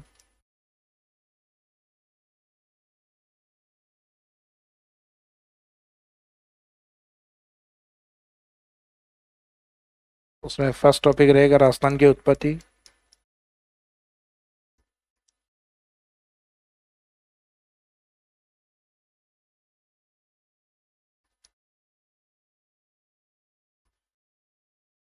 Origin of Rajasthan.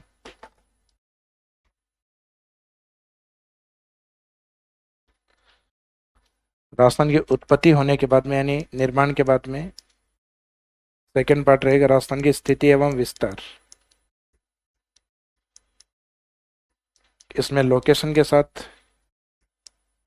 इसका एक पार्ट और ऐड होगा, विस्तार, जो इसके एरिया वगैरह के बारे में बताएगा।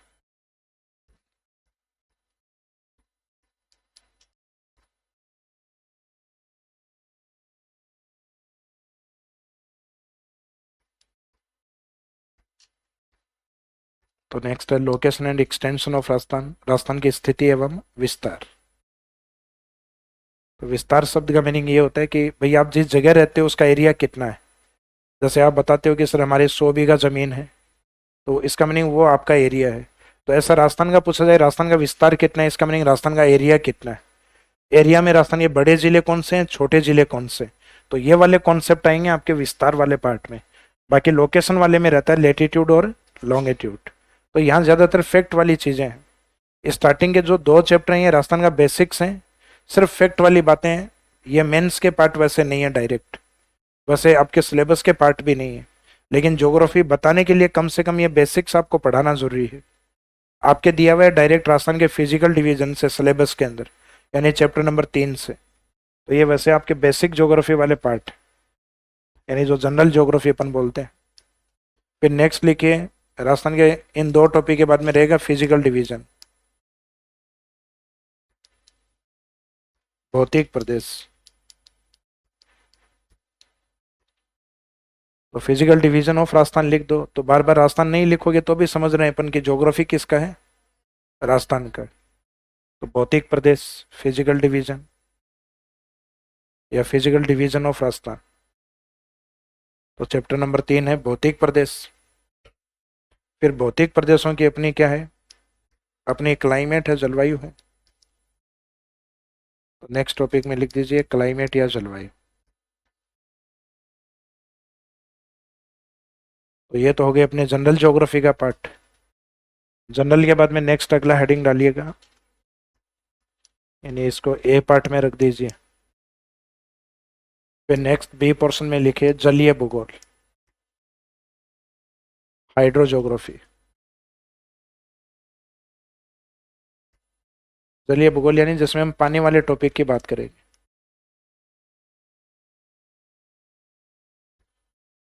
तो पानी वाले में चैप्टर नंबर सीक्वेंस क्या रहेगा, चैप्टर नंबर 5।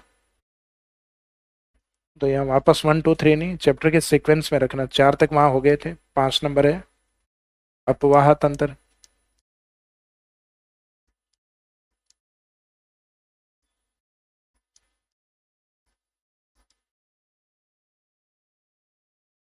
ये कई बार आपके सिलेबस में सिर्फ वाटर के नाम से भी दिया हुआ रहता है, जल। तो जल में मुख्यतः अपने को ये टॉपिक ही पढ़ना होता है। वाटर यानी अपनी रिवर्स, रिवर्स यानी अपना राजस्थान का ड्रेनेज सिस्टम। तो तीनों टॉपिक का मीनिंग एक ही है, ड्रेनेज सिस्टम।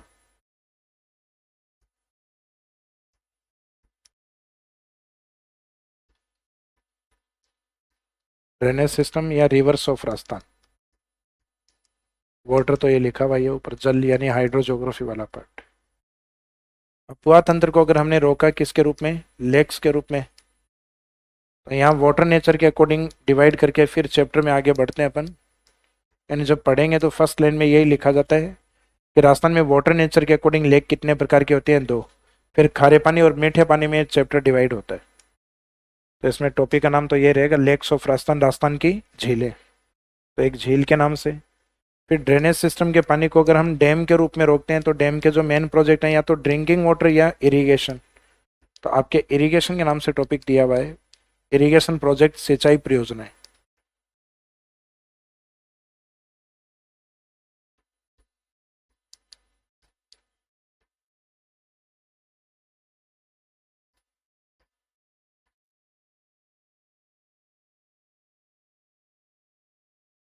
ड्रेनेज सिस्टम पे डिपेंड लेक्स, झीलें और irrigation project.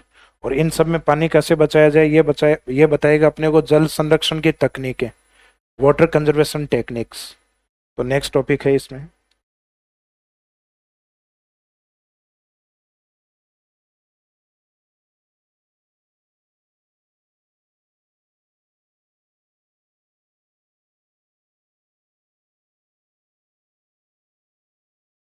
Water conservation techniques, जल संरक्षण तकनीक।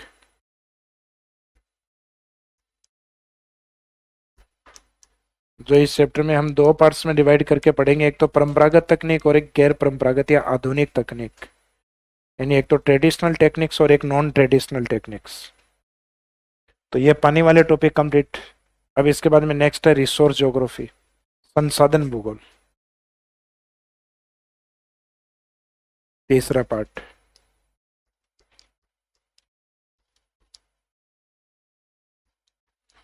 चैप्टर नंबर कौन सा रहेगा इसमें, 9। तो रिसोर्स ज्योग्राफी में अपने को जमीन के ऊपर खड़े होके सोचना है। तो एक तो सॉइल, और एक सॉइल के नीचे जमीन में मिनरल्स। मिनरल्स वाले में सिलेबस में आपके लिखा हुआ है मिनरल्स क्या है कि मेटालिक एंड नॉन मेटालिक, धात्विक एवं अधात्विक।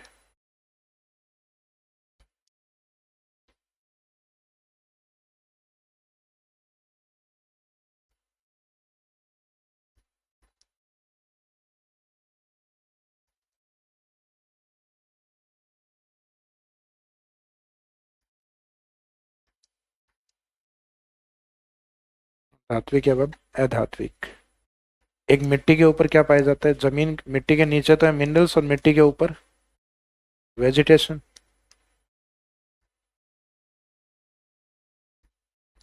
जिसमें राजस्थान ये फॉरेस्ट या वनस्पति के बारे में पढ़ेंगे, वनों के बारे में। जिसमें वेजिटेशन में अपनी वन रिपोर्ट, और राजस्थान में कौन कौन से ज्योग्राफिकल फॉरेस्ट हैं, भौगोलिक वन, उन वनों के बारे में पढ़ा जाता है वेजिटेशन के अंदर। और वेजिटेशन से रिलेवेंट टॉपिक कौन सा है? वाइल्ड लाइफ एंड बायोडाइवर्सिटी, वन्य जीव एवं जैव विविधता।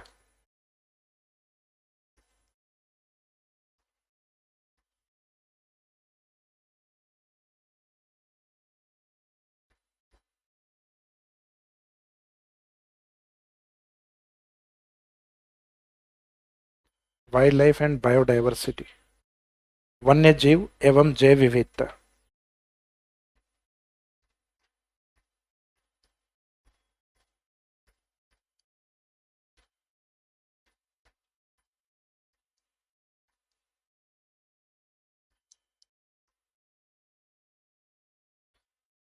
अब इसके बाद में ये लगभग रिसोर्स वाले टॉपिक हो गए। हालांकि इनको वर्तमान में रिसोर्स नहीं मानते, लेकिन कभी ना कभी रिसोर्स थे अपने लिए।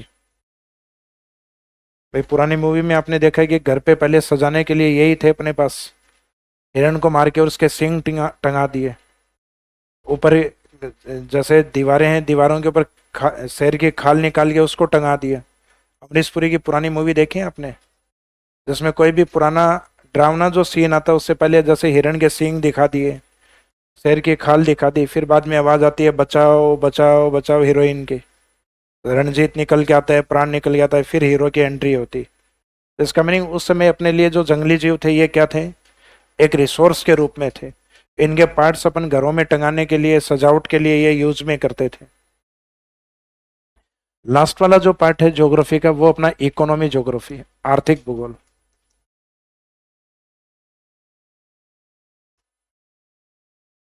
चैप्टर का सीक्वेंस क्या है? Chapter number 13। तो ग्रामीण क्षेत्र में हो तो इकोनॉमी का जो मेन सोर्स है वो क्या है? एग्रीकल्चर।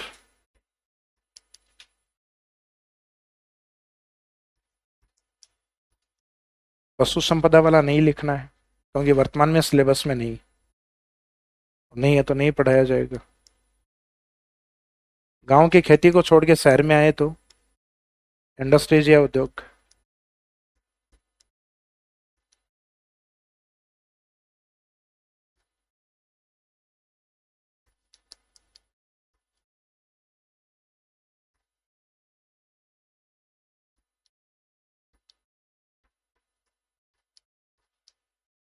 मेंस में नहीं है, सिर्फ ओनली आरएस प्रीलिम्स में।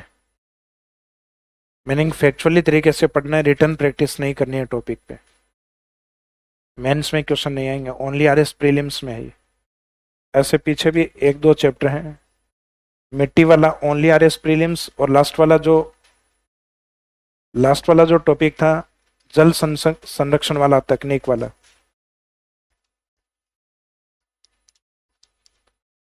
इसमें ये ओनली आरएस प्रीलिम्स में था।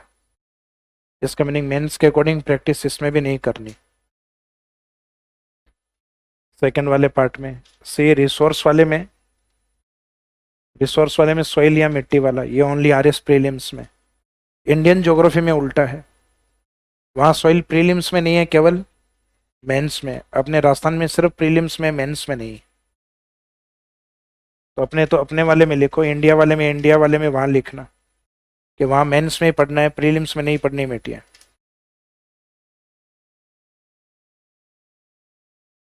तो ये इंडस्ट्रीज को रन करने के लिए क्या चाहिए? इंडस्ट्रीज में मशीनरी होती है, उसको चलाने के लिए क्या चाहिए? एनर्जी या ऊर्जा। देखो एनर्जी में दो तरीके होते हैं। एनर्जी के एक तो वो रिसोर्स होते हैं जो आने वाले टाइम में समाप्त हो जाएंगे, उसको अपन कहेंगे नॉन रिन्यूएबल एनर्जी, यानी जिसको रिन्यू नहीं किया जा सकता, जो रिन्यू में एबल नहीं है, योग्य नहीं है। और जिनको रिन्यू किया जा सकता है वो नवीकरणीय है। तो एक तो होता है नॉन रिन्यू, और एक होता है रिन्यूएबल रिसोर्स। तो नॉन रिन्यूएबल हमेशा वो रहेंगे जो मिनरल्स पे डिपेंड है। फॉर एग्जांपल थर्मल एनर्जी है, कोयले पर, पेट्रोलियम पर और नेचुरल गैस। तो कोयला क्या खनिज है क्या? बिल्कुल है। पेट्रोलियम मिनरल्स में काउंट होता है। नेचुरल गैस मिनरल्स में काउंट होता है। न्यूक्लियर एनर्जी जो यूरेनियम और थोरियम पे डिपेंड करती है, क्या यूरेनियम मिनरल्स है क्या? बिल्कुल है, यूरेनियम खनिज होता है। थोरियम खनिज होता है। तो जो मिनरल्स वाली एनर्जी होती है वो नॉन रिन्यूएबल होती है, क्योंकि जिस दिन जमीन में खनिज समाप्त हुए उस दिन वो ऊर्जा समाप्त है। सोलर एनर्जी, पहले सोचना है कि सूर्य खनिज है या नहीं है। नहीं है, तो इसका मीनिंग है रिन्यूएबल एनर्जी। पवन ऊर्जा, तो पवन खनिज है क्या? नहीं है। होता तो अपन काम भंडारित बताते, अपन कहते हैं कि ये जो खनिज है ये चलता है, पवन बहती है ना, फ्लो करती। तो इसका मीनिंग विंड एनर्जी है, वो भी मिनरल्स नहीं है। हाइड्रो एनर्जी रिन्यूएबल है या नॉन रिन्यूएबल? रिन्यूएबल है, क्योंकि हाइड्रो एनर्जी पानी को जब आप टरबाइन पर डालोगे तो ज्यादातर पानी टरबाइन के आगे निकल जाता है, और कुछ पानी टरबाइन की स्पीड के कारण इवेपोरेट हो जाता है, वाष्पीकृत। क्या वाष्पीकृत जल वापस प्राप्त हो सकता है क्या? हो सकता है, रेनफॉल के द्वारा, वर्षा के द्वारा। तो इसका मीनिंग है जल है वो खनिज काउंट नहीं होता। भाई खनिज के अंदर कभी भी आपको ये नहीं बताया जाता कि पानी है वो मेरे घर में भंडारित है, आपकी टंकियों में भंडारित है। इस जमीन में बहुत सारा खनिज भंडारित है पानी के रूप में। तो पानी मिनरल्स में काउंट नहीं होता है। बायोमास यानी जो प्लांट होते हैं वो रिन्यूएबल है या नॉन रिन्यूएबल? रिन्यूएबल है, क्योंकि प्लांट्स के सीड होते हैं, बीज होते हैं, और बीजों से एक प्लांट से बहुत सारे बीज प्राप्त किए जा सकते हैं, और उन बीजों से हजारों प्लांट और लगाए जा सकते हैं। जैसे सरसों की तूड़ी यानी हस्क ऑफ मस्टर्ड, चावल की भूसी यानी कचरा यानी bran of rice, juliflora, विलायती बबूल या केकर, उसकी पत्तियां, इनको गला सड़ा के क्या बनाई जाती है? Biomass energy. एक होती है बायोगैस। बायोगैस होती है वो पशुओं के अपशिष्ट या गोबर से बनती। तो गोबर गैस है, वो क्या खनिज है? गोबर होता तो अपन कहते हैं मेरी भैंस ने बहुत सारा खनिज किया आज। तो इसका मीनिंग है कि गोबर भी खनिज में काउंट नहीं होता। और पशुओं में प्रजनन क्षमताएं पाई जाती हैं। तो इसका मीनिंग एक पशु से और पशु भी तैयार किए जा सकते हैं कंटिन्यूस। पहले वाला गोबर करता था तो आने वाली पीढ़ियां भी गोबर करेंगे। तो इसका मीनिंग बायोगैस है वो रिन्यूएबल एनर्जी है। बायोगैस को और अधिक आगे बढ़ाया जा सकता है, क्योंकि पशु संपदा अपने राजस्थान में पहले 1951 के आसपास लगभग 250 लाख पशु थे, और अब 567 लाख हो गए, डबल से भी ज्यादा हो गए। तो इसका मीनिंग ये बायोगैस ऐसा रिसोर्स है जिसको आने वाले टाइम में और बढ़ा सकते हैं। पशुओं की काउंटिंग पे डिपेंड करता है। तो इसका मीनिंग बायोगैस भी खनिज में नहीं है, खनिज में नहीं है, इसका मीनिंग रिन्यूएबल है। तो अपने को दिमाग सिर्फ यहाँ ये लगाना है कि मिनरल्स पे डिपेंड करता है तो रिन्यूएबल नहीं होगा, क्योंकि मिनरल्स एक दिन समाप्त होंगे। तो मिनरल्स पे डिपेंड जो एनर्जी है वो क्या है? Non renewable. और जहाँ मिनरल्स नहीं होगा वहाँ आपके ये नहीं दिया गया, ये पैटर्न आपके नहीं, आपके सिलेबस में दिया गया परंपरागत और गैर परंपरागत। जो ऊर्जा लंबे टाइम से बनती आ रही है और जो पर्यावरण को प्रदूषित करती हैं, यानी जो नॉन इको फ्रेंडली एनर्जी है, उनको कहा जाता है परंपरागत। और आजकल जो एनर्जी चल रही है जैसे biogas, biomass, solar energy, wind energy, जो depend on new technology and eco friendly, उनको कहा जाता है गैर परंपरागत। तो आपके दिया गया कॉन्वेंशनल एंड नॉन कॉन्वेंशनल, ये वाला डिवाइडेशन दिया हुआ है। जबकि रिसोर्स के ऊपर देते हैं तो आपको क्या देते हैं? संसाधनों के ऊपर देते हैं तो नॉन रिन्यूएबल और रिन्यूएबल। तो आपके सिलेबस में ये शब्द यूज नहीं किए गए, आपके टेक्नोलॉजी और इकोलॉजी के अकॉर्डिंग शब्द यूज हुए हैं। परंपरागत ऊर्जा यानी जो लंबे टाइम से चल रही है और पर्यावरण को प्रदूषित कर रही है, और एक जो न्यू टेक्नोलॉजी वाली है, और जो इको फ्रेंडली एनर्जी, यानी एक तो परंपरागत और एक गैर परंपरागत। इसका मीनिंग ये टॉपिक कितने पार्ट में रहेगा? दो, एक परंपरागत कॉन्वेंशनल और एक नॉन कॉन्वेंशनल। तो एनर्जी के आगे, ऊर्जा के आगे लिख दो परंपरागत एवं गैर परंपरागत।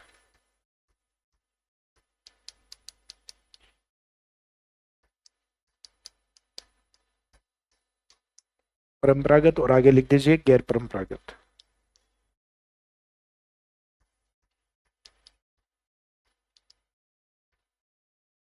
Conventional and non conventional.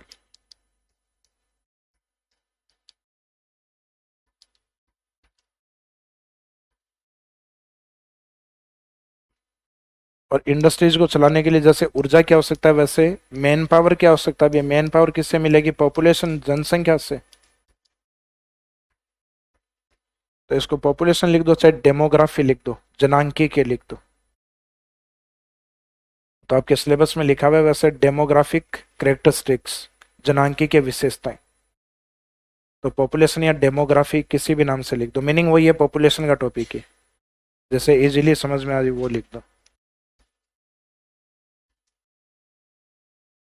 जनसंख्या, वैसे जनसंख्या में अपने को पढ़ना है पॉपुलेशन सेंसस, जनगणना के डेटा पढ़ने होते हैं इसमें।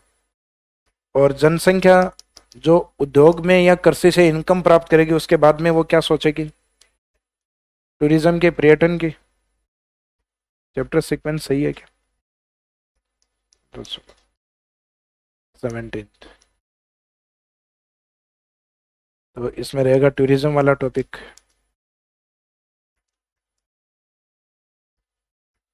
टूरिज्म में आपके दो थीम दी हुई है, एक तो पर्यटन के अंदर अपने को टूरिज्म सर्किट पढ़ने हैं,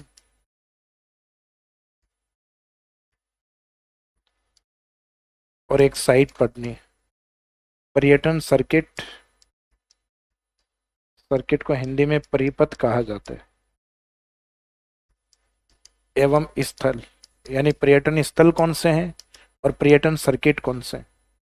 सर्किट का मीनिंग ये होता है कि आप किसी एरिया को विजिट कर रहे हो, तो उस एरिया में केवल वो एक पॉइंट नहीं है, और भी पॉइंट्स हैं, तो उन सब 2-3 पॉइंट्स को मिला के एक सर्किट बोला जाता है। फॉर एग्जाम्पल, जैसे आप जयपुर से शेखावाटी की ओर चले गए, तो शेखावाटी में जो मेन डिस्ट्रिक्ट है, चूरू हुआ, सीकर डिस्ट्रिक्ट हुआ और झुंझुनू डिस्ट्रिक्ट हुआ, इन तीनों को मिला के टूरिज्म में एक सर्किट बोला गया है, शेखावाटी सर्किट। शेखावाटी सर्किट वैसे देखा जाए तो अपने आप में एक रिलीजियस सर्किट है, धार्मिक सर्किट है, क्योंकि यहाँ मंदिरों का महत्व है। देखा जैसे चूरू में सालासर, सीकर में हारे का सारा, बाबा श्याम हमारा, खाटू श्याम जी, झुंझुनू के अंदर रानी सती माता का मंदिर जहाँ है, तो झुंझुनू सिटी के अंदर। तो इसका मीनिंग यहाँ पे जो मेन टूरिज्म साइट है, हालांकि शेखावाटी की कुछ हवेलियां भी हैं जो फेमस हैं, जैसे मंडावा की ओर, नवलगढ़ की ओर, तो हवेली यानी अपनी स्थापत्य कला के लिए भी फेमस है। तो इस साइड में जो टूरिज्म जाता है वो रिलीजियस साइट, तो अपने आप में टूरिज्म में ये एक सर्किट है, शेखावाटी सर्किट। तो शेखावाटी का मीनिंग हम समझ गए, चूरू, सीकर और झुंझुनू ये पार्ट शामिल है। अब एग्जामिनर का क्वेश्चन होता है शेखावाटी सर्किट में कौन शामिल नहीं है, चूरू, सीकर, झुंझुनू, नागौर। नागौर इसका पार्ट नहीं।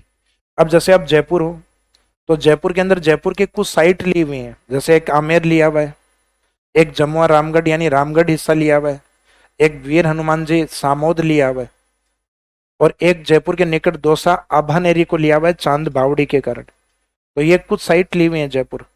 बाकी जयपुर के नजदीक टोंक भी ढूंढाड़ में आता है, यहाँ का जो लैंग्वेज है वो कौन से, ढूंढाड़ी। और इस एरिया को अपन ज्योग्राफिकल नाम से क्या देते हैं, ढूंढाड़, क्योंकि इस क्षेत्र से प्राचीन समय में एक नदी बहती थी जिसका नाम क्या था, ढूंढ रिवर। तो area of Dhundh river is known as Dhundhar, और बोली यहाँ की ढूंढाड़ी, कल्चर यहाँ की ढूंढाड़ी। तो ये ढूंढाड़ टूरिज्म सर्किट के नाम से फेमस है, जिसमें जयपुर और दौसा ये दो डिस्ट्रिक्ट हैं, जिसमें जयपुर की कुछ साइट है और दौसा की एक साइट है, आभानेरी चांद बावड़ी। तो हम समझ गए अगर जयपुर दौसा है तो हम ढूंढाड़ सर्किट में है। आप अलवर में हो तो उसमें 2 पॉइंट लिए हमें, एक सरिस्का और एक सिलीसेड, सह और सह, सरिस्का और सिलीसेड S2, एक है सरिस्का और एक है सिलीसेड। तो अलवर में सरिस्का और सिलीसेड, अब पूछ लिया सरिस्का और सिलीसेड किस सर्किट का पार्ट, अलवर सर्किट का पार्ट। इस साइड में जैसे रणथंभौर और टोंक, इन दोनों को लिया गया है, सवाई माधोपुर और टोंक रणथंभौर सर्किट के नाम से, क्योंकि सवाई माधोपुर की ओर सबसे फेमस कौन है, रणथंभौर। फिर आप इस साइड में कोटा की तरफ जाते हो, तो इस कोटा की तरफ अपन बोलते हैं हाड़ौती सर्किट। हाड़ौती सर्किट में 12 को शामिल नहीं किया हुआ, टूरिज्म के अंदर शामिल नहीं किया हुआ, बाकी 12 हाड़ौती का ही पार्ट है, लेकिन हाड़ौती टूरिज्म सर्किट में शामिल नहीं है वो। तो कोटा, बूंदी, बारा, झालावाड़, हाड़ौती सर्किट का पार्ट कौन सा नहीं है, 12 नहीं। इसमें क्वेश्चन इस तरीके से आते हैं। तो इसका मीनिंग कुछ जिलों को मिला के, ग्रुप मिला के क्या माना जाता है, सर्किट माना जाता है। साइट वो होती है जिस जगह को आप घूमते हो, विजिट करते हो। जैसे साइट हो सकता है आपको हिस्टोरिकल साइट अच्छी लगती है, यानी कोई फोर्ट देखना, कोई बैटल लैंड देखना, कोई सिविलाइजेशन या सभ्यता देखना। जैसे आप हिस्ट्री के कोई टीचर हो या बहुत ज़्यादा अट्रैक्शन हो सकता है कालीबंगा देखने चले जाओ, है कुछ नहीं, खंडरी खंडरे, लेकिन आपका इंटरेस्ट है, आपका सब्जेक्ट है। तो इसका मीनिंग एक तो टूरिज्म साइट क्या होती है, हिस्टोरिकल होती है, एक होती है कल्चरल साइट, आप थोड़े से संस्कृति से जुड़े हुए हो तो हो सकता है आप टेम्पल को, दरगाह वगैरह या धार्मिक स्थान गुरुद्वारे हैं राजस्थान के उनको फाइंड आउट करो या उनको विजिट करो। तो एक तो हो सकता है कि वो हो धार्मिक स्थल, रिलीजियस साइट, या हो सकता है कि आप किसी मेले या फेस्टिवल में मेले को देखने जाओ। तो राजस्थान में बहुत सारे मेले और उत्सव और कुछ टूरिज्म डिपार्टमेंट भी आयोजित करवाता है, जैसे अपने कैमल फेस्टिवल है, डेजर्ट फेस्टिवल है, थार फेस्टिवल है, बैलून फेस्टिवल है। तो इस तरीके के कुछ फेस्टिवल जो हमारे कल्चर का हिस्सा नहीं है, लेकिन टूरिज्म डिपार्टमेंट पश्चिमी राजस्थान में टूरिज्म को बढ़ाने के लिए कुछ आर्टिफिशियल फेस्टिवल भी करवाता है, यानी कुछ कृत्रिम महोत्सव बना लिए गए। जब गवर्नमेंट के पास अच्छा बजट होता है तब आयोजित करवा लेते हैं, बजट नहीं होता तब चुपचाप बैठे रहते हैं कि इस साल कोई कैमल फेस्टिवल नहीं होगा। बीच में 3-4 साल बंद था, पिछले 2 साल से आयोजित करवा रहे हैं वापस। कल्चरल साइट, मंदिर, मेले, ये देखना। फिर एक होती है आपकी ज्योग्राफिकल साइट, किसी नदी को देखने के लिए चले गए, चंबल रिवर फ्रंट को देखने के लिए चले गए, ज्योग्राफिकल साइट। बिसलपुर डैम को देखने के लिए चले गए, ज्योग्राफिकल साइट। किसी लेक को देखने के लिए चले गए, ज्योग्राफिकल साइट। किसी सेंचुरी और नेशनल पार्क को देखने के लिए चले गए, ज्योग्राफिकल साइट। मीनिंग है कि ज्योग्राफिकल साइट उस दिन आपकी कंप्लीट हो जाएंगी जिस दिन ज्योग्राफी कंप्लीट कर लोगे आप, क्योंकि उसमें राजस्थान की लेक आ जाएंगी, राजस्थान के डैम वगैरह आ जाएंगे, राजस्थान के रिवर्स आ जाएंगे, राजस्थान के सेंचुरी और नेशनल पार्क सब आ जाएंगे। तो ये साइट उस दिन कंप्लीट होंगी जिस दिन ज्योग्राफी कंप्लीट होगी। जिस दिन कल्चरल, राजस्थान का आर्ट एंड कल्चर कंप्लीट होगा उस दिन कल्चरल साइट कंप्लीट हो जाएंगी आपकी, क्योंकि यहाँ एक एक टॉपिक के नाम है ये। जैसे मैंने कहा मंदिर, तो मंदिर आपके टॉपिक दिया हुआ है जिसमें राजस्थान के इंपॉर्टेंट टेम्पल्स पढ़ने होते हैं। तो ये टीचर के ऊपर डिपेंड नहीं करता, ये आपके ऊपर डिपेंड करता है। टीचर सिर्फ लिस्ट देगा जिसमें कुछ एक मंदिरों के तो आपको नाम ध्यान होंगे, कुछ एक आपके लिए नई साइट होंगी। हिस्टोरिकल साइट, जिस दिन आपकी हिस्ट्री कंप्लीट हो जाएगी उस दिन आपके प्रमुख फोर्ट या दुर्ग कंप्लीट हो जाएंगे, सभ्यताएं कंप्लीट हो जाएंगी, आपका सिविलाइजेशन कंप्लीट हो जाएगा। कुछ बैटललैंड या युद्ध भूमि आएंगी वो आपकी कंप्लीट हो जाएंगी, क्योंकि हिस्ट्री में अलग अलग इतिहास में आपके अलग अलग जगह युद्ध हुए हैं। तो वो बैटललैंड भी अपने आप में, जैसे हल्दी घाटी, हल्दी घाटी भी अपने लिए एक हिस्टोरिकल पॉइंट है। तो इसका मीनिंग उसका एक हिस्टोरिकल टूरिज्म साइट के रूप में इंपॉर्टेंस है। तो इसका मीनिंग है साइट एक ऐसा पॉइंट है जिसको इस चैप्टर में हम कवर नहीं कर पाएंगे, सिर्फ बातें करेंगे कि हिस्ट्री में ये पॉइंट है। हर एक पॉइंट अपने आप में एक चैप्टर होगा। यहाँ कल्चरल साइट में जैसे मंदिर है, मेले हैं, तो हर एक पॉइंट अपने आप में एक टॉपिक है। जैसे यहाँ नदी है, डैम है, लेक है, वाइल्ड लाइफ है, इसका मीनिंग हर एक पॉइंट अपने आप में एक चैप्टर है। तो जिस दिन आपकी हिस्ट्री, कल्चर और ज्योग्राफी कंप्लीट होंगे उस दिन टूरिज्म साइट अपने आप कंप्लीट हो जाएगी। तो इस पॉइंट को इस चैप्टर में करवाना इम्पॉसिबल है। इसका मीनिंग ये धीरे धीरे तीनों सब्जेक्ट जिस दिन कवर होंगे टूरिज्म साइट कवर हो जाएंगे। सर्किट्स अपन रट लेंगे, जो 8-10 अपने हैं रटने ही पड़ेंगे इनको। अगर आपका ज्योग्राफी और हिस्ट्री ठीक है तो रटने नहीं पड़ेंगे। शेखावाटी बोलते ही मीनिंग समझ जाओगे क्या है, चोरू सीकर झुंझुनू। हाड़ोती बोलते ही सिर्फ ये दिमाग लगाना है 12 को बाहर रखा गया है, बाकी सब अंदर है इसमें। कोटा, बूंदी और झालावाड़। ढूंढाड़ में 2 पॉइंट, एक जयपुर और एक दौसा। फिर उनके कुछ साइट के नाम याद रखने पड़ेंगे। अलवर सर्किट है तो उसके 2 सह और सह, सरिस्का और सेलिसेट। जैसे पश्चिमी राजस्थान में एक डेजर्ट ट्राइंगल सर्किट है, मरु त्रिकोण, ये पूछा हुआ एग्जाम में पहले, जिसमें बीकानेर, जैसलमेर और जोधपुर। बाड़मेर को नहीं लिया हुआ, बाड़मेर को एक नया सर्किट बन रहा है वहां गोडवाड़, उसमें शामिल करेंगे। तो राजस्थान के जो 4 बड़े जिले होते हैं जिनको जनरली हम रटते हैं जय बीबी जय के नाम से, इसमें एक बाड़मेर को हटाना है। बाकी जैसलमेर, बीकानेर और जोधपुर, इन तीनों को मिला के बोला गया डेजर्ट ट्रायंगल, मरु त्रिकोण, क्योंकि ये ट्रायंगल बनाता है एक। तो ये मरु त्रिकोण सर्किट में कौन शामिल नहीं है, तो जो शामिल है वो रट लो भाई। 3 शामिल है, जैसलमेर, बीकानेर, जोधपुर। जो भी चौथा ऑप्शन दिया जाए वो शामिल नहीं होगा। अब वो हो सकता है बाड़मेर दिया जाए, हो सकता है गंगानगर दिया जाए। तो इसका मीनिंग जो साइट शामिल होती है वो याद करनी होती है अपने को। अब जैसे मरु त्रिकोण में कौन शामिल नहीं है, तो राजस्थान के 47 जिले शामिल नहीं है, केवल 3 शामिल है। तो तूफानी आदमी हो तो वो 47 याद कर लो कि सर ये भी शामिल नहीं, ये भी नहीं है, ये भी नहीं है। और थोड़ा सा दिमाग से काम करना है तो 3। तो चैप्टर की थीम समझ में आ गई। और एक इन सबसे हटके एक टॉपिक है सिर्फ मेंस का पार्ट, वो यूनेस्को वाला है। तो एक लास्ट में इन्हीं के साथ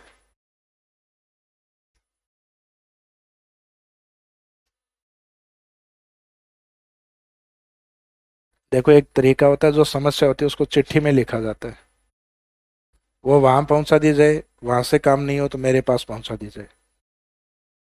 अब जो क्लास है उसका अट्रैक्शन पॉइंट आप हो।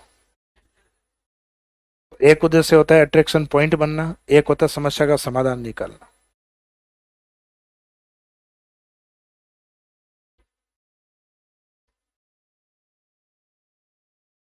अपनी बेइज्जती मत समझो इस चीज को, क्योंकि यहाँ इज्जत का चोला जो पहन के आया है ना, वो यहीं रहा है हमेशा।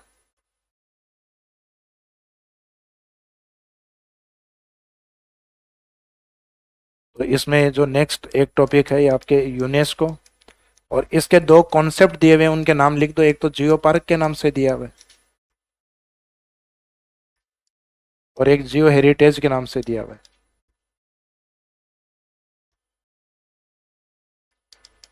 जियो हेरिटेज साइट, भू पार्क एवं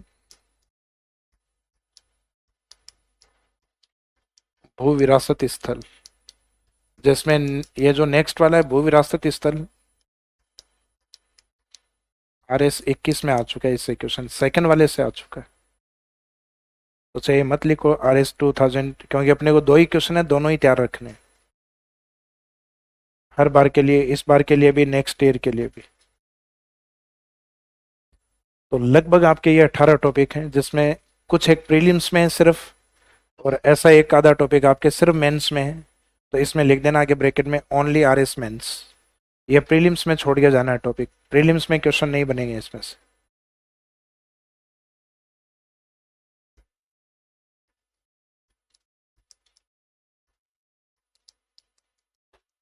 ये ओनली RS मेंस वाले पार्ट में रहेगा।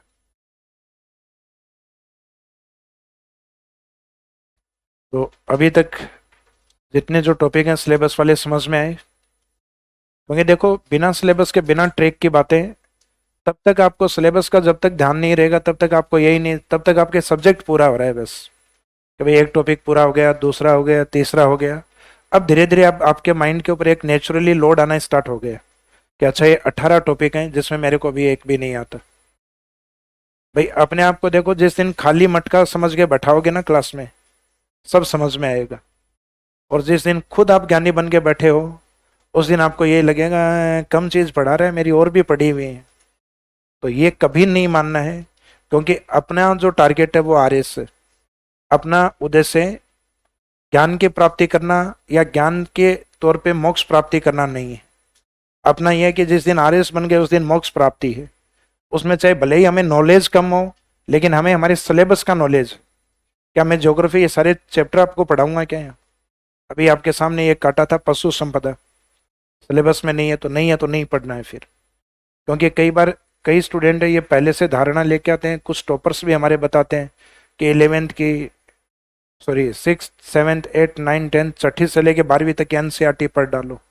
मैं कहता हूँ जरूरत ही नहीं है। आपके सिलेबस में सिर्फ 11th और 12th की किताबें दी हुई, कुछ एक जगह कुछ एक टॉपिक 9th 10th के कुछ एक जगह दिए हुए हैं। तो आपका जो सिलेबस RS का जो कॉपी किया हुआ है, ज्योग्राफी में तो आप देखोगे कि 11th की जो बुक है उसके स्टार्टिंग के कंटिन्यूस 5 चैप्टर दिए हुए हैं, सीक्वेंस से चेंज नहीं किया। तो इसका मीनिंग कई जगह तो एज इट इज उन बुक्स को एज इट इज कॉपी किया हुआ है सिलेबस के अंदर। तो आपका जो सिलेबस का पार्ट है वो 11th और 12th वाली बुक्स। लेकिन ये जनरली अपने को तब पढ़नी है जब अपना क्लास क्लास वाले जो नोट्स हैं, या जो क्लास वाले नोट्स अच्छे से एक दो बार आप पढ़ चुके हो, ये सिलेबस कंप्लीट हो जाए। कौन सा? जो आपने नोट्स, नोट्स अपने आप में एक सब्जेक्ट की क्रीम होती है, यानी जो इम्पोर्टेंट पार्ट होता है वो होता है। जो ये बुक्स हैं, इस बुक्स में तो, यानी जो SS वाला पार्ट है इसमें बहुत सारा मैटर है बुक्स में, तो यहाँ मैटर अधिक है। ये तब पढ़ना है जब यहाँ इसको आप कम से कम 4-5 बार पढ़ चुके हो, और लगभग सारे पेपर आपने लिखे हो, क्लासरूम के ऑब्जेक्टिव सब्जेक्टिव सारे क्वेश्चन पेपर आपने लिखे हो। तब जाके आप अपनी अप्रोच बाद में बुक्स से, क्योंकि बुक्स में फिर आपको कोई भी नई चीज दिखेगी तब आपको लगेगा कि हाँ ये नोट्स में नहीं है, ये एक आधी बात हम और ऐड कर सकते हैं। लेकिन साथ में बुक लेकर अगर बैठ गए, धीरे धीरे हमसे विश्वास उठने लग जाएगा। 2 लाइनें ज्यादा लिखी हुई है, कम लिखवा रहा है।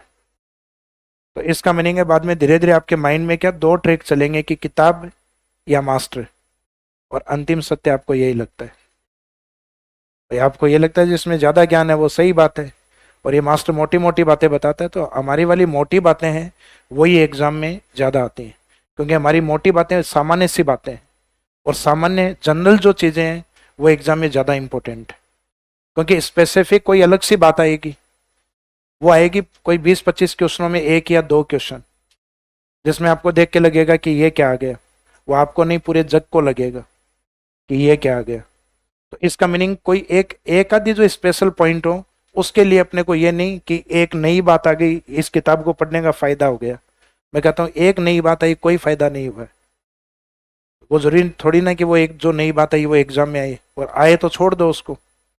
मीनिंग है कि डबल डबल लेके पढ़ चलोगे आप तो लगभग कितने सब्जेक्ट हैं आपके, कितने हैं भाई? आपने डिवाइड कर चलो, किसी ने 18 बोला, किसी ने 22, दोनों ही मान लीजिए, मिनिमम मान लो आप तो 18 है। आपने 18 के 18 नोट्स रजिस्टर बना रखे हैं। एग्जाम मेंस के आपकी 2 दिन में होनी है। लास्ट टाइम फाइनल जो एग्जाम होंगे आपकी मेंस के, सुबह शाम सुबह शाम, 4 पेपर आपके 2 दिन में है, और 2 दिन के अंदर आपको पहले 2 या 3 दिन में आपको 18 रजिस्टर पढ़ने हैं। अब आप गलती से ये सोचो, आपने हर रजिस्टर के साथ सिर्फ एक एक रेफरेंस बुक और जोड़ ली। सिर्फ आपने एक तो नोट्स पढ़े, और नोट्स के साथ आपने एक एक रेफरेंस बुक और पढ़ी है, ज़्यादा नहीं पढ़ी, तो आपने अपने मैटर को डबल कर लिया है। 36 बुक्स अपने से जीवन में नहीं पढ़ा गया आज तक, 6 किताबें। भाई अपने एग्जाम में 11th में 12th में क्या होते हैं, यही तो होते हैं 6 सब्जेक्ट 7 सब्जेक्ट या 8 सब्जेक्ट। तो 8 सब्जेक्ट अपन 1 साल तैयारी करके नहीं कर सकते, और उसमें भी दिन अपने को एक एग्जाम 3 दिन की छुट्टी, फिर एग्जाम 4 दिन की छुट्टी, तो उसमें अपन इतना लोड लेके बैठे रहते हैं। 18 किताबें और 2 दिन, तो इसका मीनिंग यहाँ बहुत ज्यादा लोड है। यहाँ अपने आप को और अधिक बुक्स के साथ मत ऐड करिए। कुछ नहीं है, ज्यादा से ज्यादा 2 4 5 क्वेश्चन कम हो जाएंगे, लेकिन जो कम पढ़ के गए हो, ज्यादा बार रिपीट करके गए हो, उसमें कॉन्फिडेंस ज्यादा रहेगा। ज्यादा मैटर पढ़ के जाओगे, कॉन्फिडेंस उतना ही कम रहेगा। हाँ, एक हो सकता है एक सब्जेक्ट में आपका इंटरेस्ट बढ़ गया हो, तो उस सब्जेक्ट में आपको कॉन्फिडेंस आ जाएगा, सिर्फ एक या दो के अंदर। सब सब्जेक्ट में कॉन्फिडेंस आ जाएगा पॉसिबल नहीं है। एक बार तो आएगा, एग्जाम आते आते कॉन्फिडेंस कहीं चला जाएगा, और लास्ट में यही कहोगे पढ़ता खूब हूं याद नहीं होता। मेरे साथ भी है, यहाँ जिसने तैयारी की है उसके साथ भी है, रिजल्ट आने से पहले टॉपर्स के साथ भी है। टॉपर्स को भी ये नहीं पता होता, जो फर्स्ट रैंक आने वाली उसके लिए भी ये रहता है कि बस सिलेक्शन हो जाए। वो बातें तो बाद में आती हैं, जब फर्स्ट रैंक आ गई ना, कि मैं आश्वस्त था कि मेरा सिलेक्शन हो जाएगा। मैं कहता हूँ कहीं कोई आश्वस्त नहीं होता है, मैंने देखे हैं। टॉप फर्स्ट रैंकर भी हमने देखा है, उससे भी बात, यानी हमारे जानकार हमारे फ्रेंड्स उनके रूममेट रहे हुए, कि इस बात को लेकर तरसता था कि बस आरएस में कहीं अटक जाएं। इसका मीनिंग है अटकने तक लोग सोच रहे होते हैं। तो ये बातें तो सारी बाद में है कि कॉन्फिडेंस रखो और ये रखो, और किसी को नहीं रहता है। सिर्फ रिपीटेशन अधिक करो, अपने ऊपर ज्यादा से ज्यादा पेपर लिखो, अपने ऊपर काम रख करो अधिक से अधिक, खुद को कॉन्फिडेंस में लेकर आओ। तो इसका मीनिंग है कि सिर्फ मोटिवेशन वाली बातें सेकेंडरी हैं। सिर्फ को पहले डेडिकेट करो खुद को कि आपको ये काम करना है या नहीं करना। मोटिवेशन क्या है, सिर्फ बाहरी बातें होती हैं। जैसे आज मैं मोटिवेट करके जा रहा हूँ, तो मोटिवेट सिर्फ एक गुब्बारा है जो जाके आज आपकी टेबल को साफ कर देगा, वहां एक टाइम टेबल लगा देगा, और किताबें हैं वो लगभग अंदर चली जाएंगी, टेबल पे 2 किताबें आ जाएंगी, और एक रूटीन बना देगा जो 3 दिन तक चलेगा।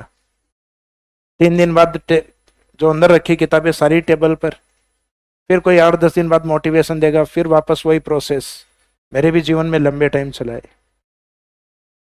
फिर लंबे टाइम बाद मेरे को समझ में आ गया कि मेरे को क्या करना है, कुछ नहीं करना।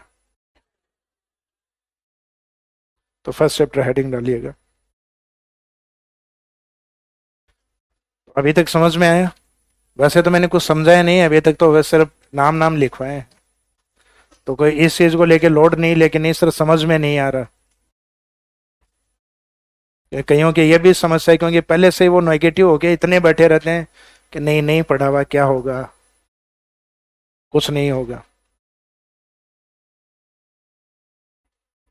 फर्स्ट चैप्टर हेडिंग डालिए, राजस्थान की उत्पत्ति, ओरिजिन ऑफ राजस्थान।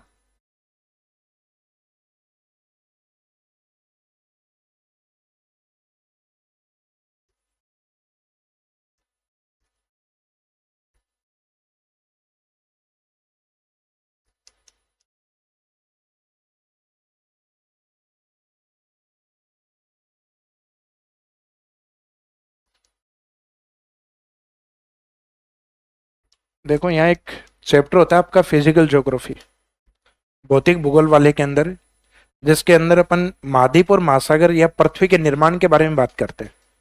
उस टॉपिक का नाम आता है कॉन्टिनेंटल ड्रिफ्ट थ्योरी। महाद्वीप विस्थापन यानी महाद्वीपों के टूटने की एक थ्योरी है जो अल्फ्रेड वेगनर के द्वारा दी गई है।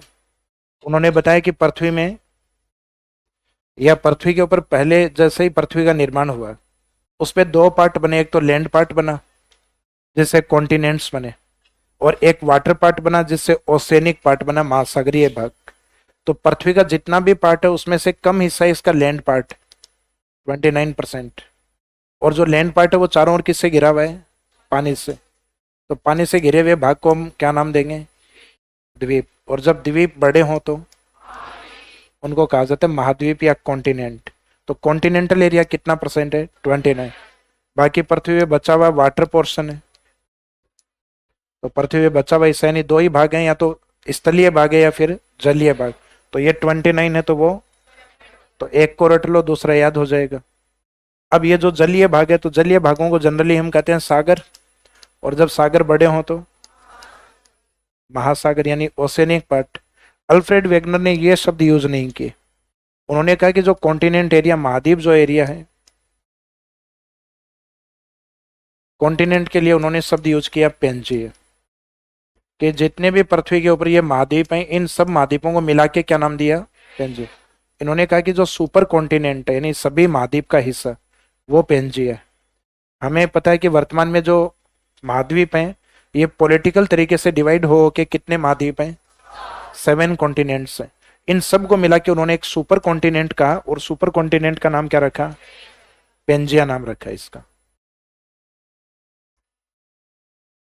उसी तरीके से उन्होंने सभी महासागरों को मिला के एक नाम दिया, सुपर ओसेनिक पार्ट पेंथालासा। जैसे सुपर कॉन्टिनेंटल तो सुपर ओसेनिक पार्ट, इसके लिए नाम रखा गया पेंथालासा। किसका हिस्सा ज्यादा है? नाम वैसे थोड़ा बड़ा है पेंथालासा। किसका हिस्सा छोटा है? पेंजिया। नाम वैसे थोड़ा छोटा है उसका।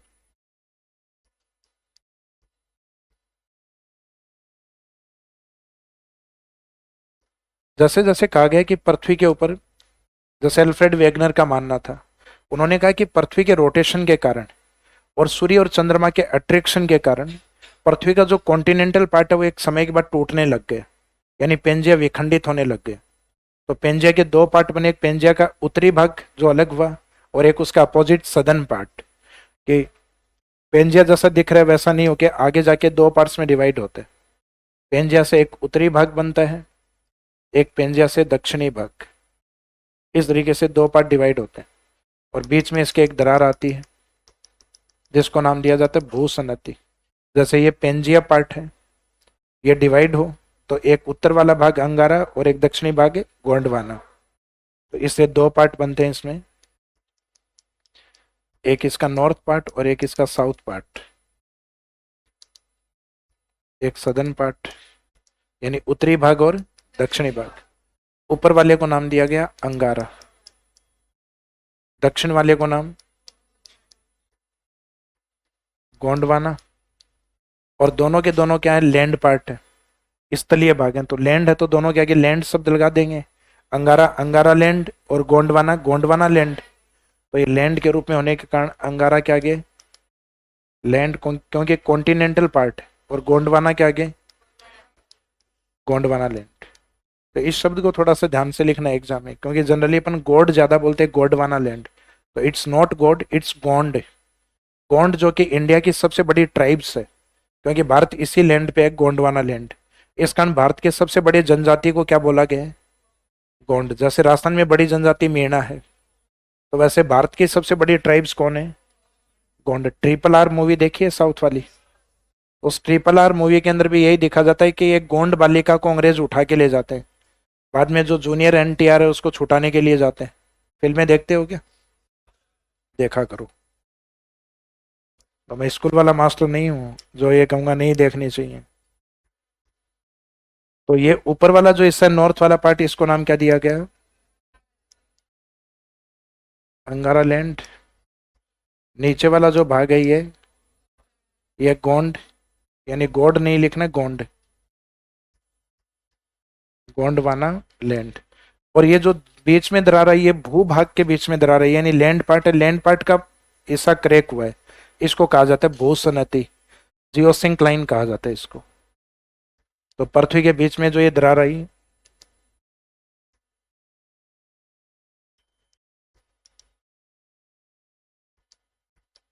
तो जियोसिंक्लाइन का मीनिंग, भूसनती का मीनिंग होता है दरार, पृथ्वी के बीच में दरार का आना। और इस भूसनती को हमने नाम क्या दिया, टेथिस से टेथिस सागर।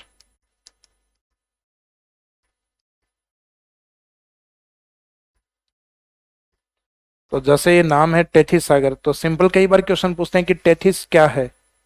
ऑप्शन आता है, एक सागर है, एक महासागर है, एक भूसनती है, ये सागर और महासागर दोनों है। तो ये भूसनती जियोसिंक लाइन है। अब कईयों को तो लगता है कि टेथिस, माइंड में तुरंत आता है सागर, तो आंसर टिक करते हैं कि ये सी पार्ट या सागरीय भाग। तो जैसा कई बार कई चीजों के नाम होते हैं, वैसा होता नहीं है। जैसे राजस्थान में उदय सागर झील का नाम है, सागर नहीं है, सी पार्ट नहीं है। फतेह सागर झील का नाम है। जैसे कई बार होता है ना कि नाम है नयन सुख, लेकिन आंख से है अंधा। आंखों से तो लिखा हुआ है नयन सुख, और आंखों से क्या है, अंधा। नाम है जैसे खुशबू, लेकिन नहीं आती, क्योंकि नहीं नहाती।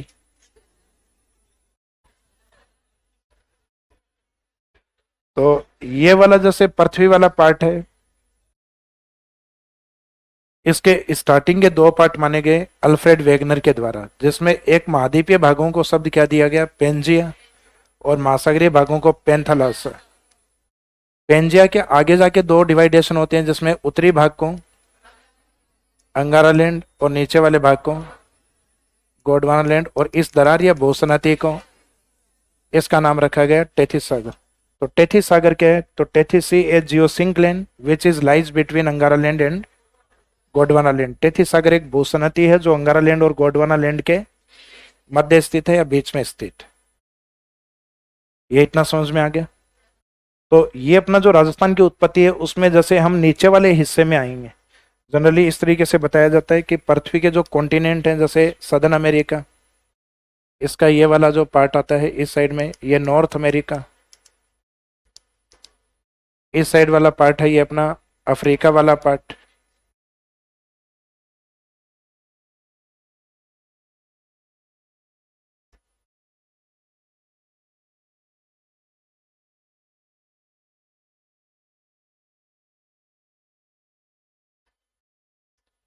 टेथिस सागर की स्थिति ये मानी जाती है, उसका सबसे बड़ा एग्जाम्पल आज भी माना जाता है भूमध्य सागर को। अपने इस साइड में फिर इंडिया में ये वाला पार्ट था जहाँ पे आज हिमालय, उत्तर विशाल मैदान और हमारा डेजर्ट, ये टेथिस सागर का पार्ट। तो इसका मीनिंग ये पेंजिया था, तो पेंजिया के डिवाइडेशन से ये अंगारा लैंड और ये, और दोनों के बीच में, तो इसका टेथिस सागर के ऊपर का हिस्सा ये क्या है, अंगारा लैंड, और ये नीचे का भाग। तो अंगारा लैंड के पार्ट में उत्तर वाले जो कॉन्टिनेंट है वो सारे अंगारा लैंड में आते हैं। North America, Europe, north Asia, उत्तरी एशिया। अपन आते हैं सदर्न एशिया में, ये किसका पार्ट है, गोंडवाना लैंड।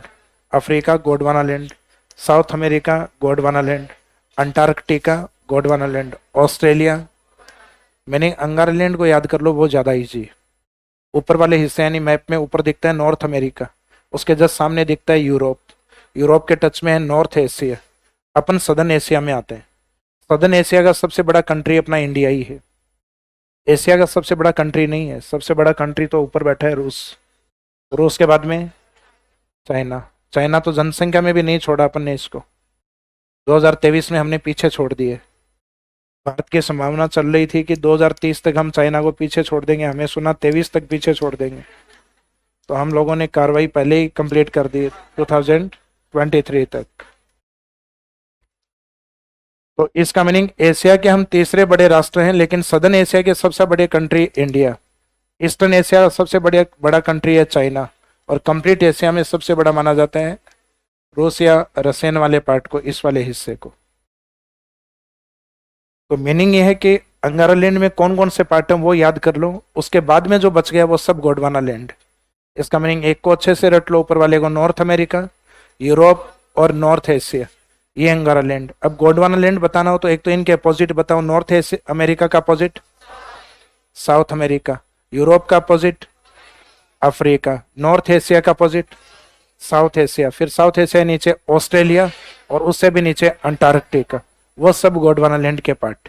तो इसका मीनिंग अपने राजस्थान का निर्माण वहां पे है जहां पे गोंडवाना लैंड है, क्योंकि इंडिया किस में आएगा, नीचे वाले में, गोंडवाना लैंड, और इंडिया जहां पर है वहीं राजस्थान है, because Rajasthan is the part of India, क्योंकि इंडिया जिससे बना है राजस्थान उसी के अंदर ही बना हुआ है। तो इंडिया किसका पार्ट है, तो राजस्थान किसका पार्ट। तो क्वेश्चन ये आता है कि पेंजिया में राजस्थान या भारत किस में स्थित, उसके सदर्न पार्ट में यानी गोंडवाना लैंड।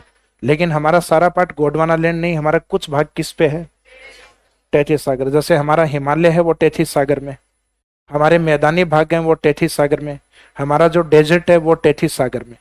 सिर्फ हमारा कुछ चट्टानी भाग है, रॉक्स वाला पार्ट है जो गोंडवाना लैंड में। जैसे राजस्थान में 4 भाग हैं, जिसमें हाइट वाला जो एरिया है अरावली और हाड़ौती, जो टफ पार्ट है वो गोंडवाना लैंड में, और जहां हमारी मिट्टी या सेडिमेंट्स हैं वो टेथिस सागर में। तो राजस्थान के कितने भौतिक प्रदेश हैं, जिसमें 2 टफ हैं, कठोर है, और 2 सेडिमेंट या मिट्टी वाले पार्ट। तो कठोर तो होंगे माउंटेन और प्लेट्यू, यानी जो पर्वत और पठार हैं वो तो टफ होंगे, जो गोंडवाना लैंड में होंगे इसमें। और जहां मिट्टी या सेडिमेंट होंगे वो, तो मिट्टी किसमें, एक तो मैदान में प्लेन एरिया में और एक डेजर्ट एरिया में। तो राजस्थान के भौतिक प्रदेश कितने हैं, कितने भागों से बने हैं, जी और टी, जी गोंडवाना लैंड और टी। तो राजस्थान का निर्माण जीटी से हुआ है, not Gaurav tower, Gondwana land और तैतीस सागर। गोंडवाना लैंड से कितने, तो टफ वाले पार्ट, और टी वाले तैतीस सागर वाले मिट्टी वाले पार्ट। तो टफ वाले अरावली और हाड़ौती ये पहले भी बने, मिट्टी वाले मरुस्थल और मैदानी भाग। तो यहाँ राजस्थान के निर्माण का मीनिंग यही होता है कि राजस्थान की उत्पत्ति किससे हुई है, गोंडवाना लैंड से और तैतीस सागर यानी जियो सिंक लैंड वाले पार्ट से। जिसमें गोंडवाना लैंड के कितने भाग हैं, 2, और तैतीस सागर के, तो वो कंप्लीट राजस्थान है। फिर राजस्थान के फिजिकल डिवीजन ही राजस्थान है। जैसे हमारी बॉडी के अलग अलग फिजिकल पार्ट ही हम हैं, जैसे हमारी पाँव हाथ शरीर के धड़ को जोड़ दिया जाए तो हम बन जाएंगे। तो सेम अगर अरावली को, हाड़ौती को, मैदान को, डेजर्ट को जोड़ दिया जाए तो राजस्थान बन जाएगा। तो वो जो 4 भाग फिजिकल डिवीजन वाले वो कितने भागों से, 2 भागों से बने हुए, गोंडवाना लैंड और। तो इसका मीनिंग, इससे ये पढ़ने से पहले अपने को एक कॉन्सेप्ट क्लियर करना होता है पेंजिया और पैंथालासा। इसका ये कुछ बेसिक्स पार्ट हैं, तो पहले ये डायग्राम बनाइए फिर इनके मीनिंग लिखते हैं अपन।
विश्व के जो ओसेनिक पार्ट यानी महासागरीय भाग है वो कितने परसेंट में, 71। बचा हुआ कॉन्टिनेंटल एरिया 29। और सभी महाद्वीपों को मिला के पेंजिया बोला गया है, और सभी महासागरों को मिला के क्या बोला गया है, पैंथालासा। तो पैंथालासा के भी आज अलग अलग पार्ट हैं। Pacific ocean, Atlantic ocean, Indian ocean, Arctic and Antarctic ocean. महासागर भी आज कितने भागों में बटे हुए हैं? 5। लेकिन पहले सबको मिला के एक नाम दिया गया था, वो नाम क्या था? पेंथालस। जैसे महाद्वीप भी अलग अलग हो गए, 7 महाद्वीप हो गए, लेकिन वो पार्ट किसके हैं सब? पेंजिया के। पेंजिया के वो या तो अंगारा लैंड में है या फिर वो गोंडवाना लैंड पे। तो यहाँ से पेंजिया से 2 पार्ट करना है, एक तो नॉर्थ पार्ट यानी उत्तरी भाग और एक साउथ पार्ट यानी दक्षिणी भाग। नॉर्थ पार्ट को तो कहा जाता है अंगारा लैंड। डेफिनेशन यही होती है कि northern part of Pangaea is known as Angara land. Pangaea के उत्तरी भाग को अंगारा लैंड कहा जाता है। And southern part of Pangaea is known as Gondwana land. आगे इनकी डेफिनेशन लिखेंगे अपन, तो डायग्राम समझ में आ जाता है और डेफिनेशन उसके अकॉर्डिंग ही होती है। अब टेथी सागर क्या है? तो टेथी सागर एक भूसनती है जो अंगारा लैंड और गोंडवाना लैंड के मध्य स्थित। तो डायग्राम कंप्लीट हो गया, छोड़ दिया जाए। देखो मैं टाइम से वैसे पहले नहीं छोड़ता हूँ, लेकिन आज 2 मिनट आप लोगों के ऊपर उधार रही, फिर कभी ले लेंगे। जाओ जी लो अपनी जिंदगी।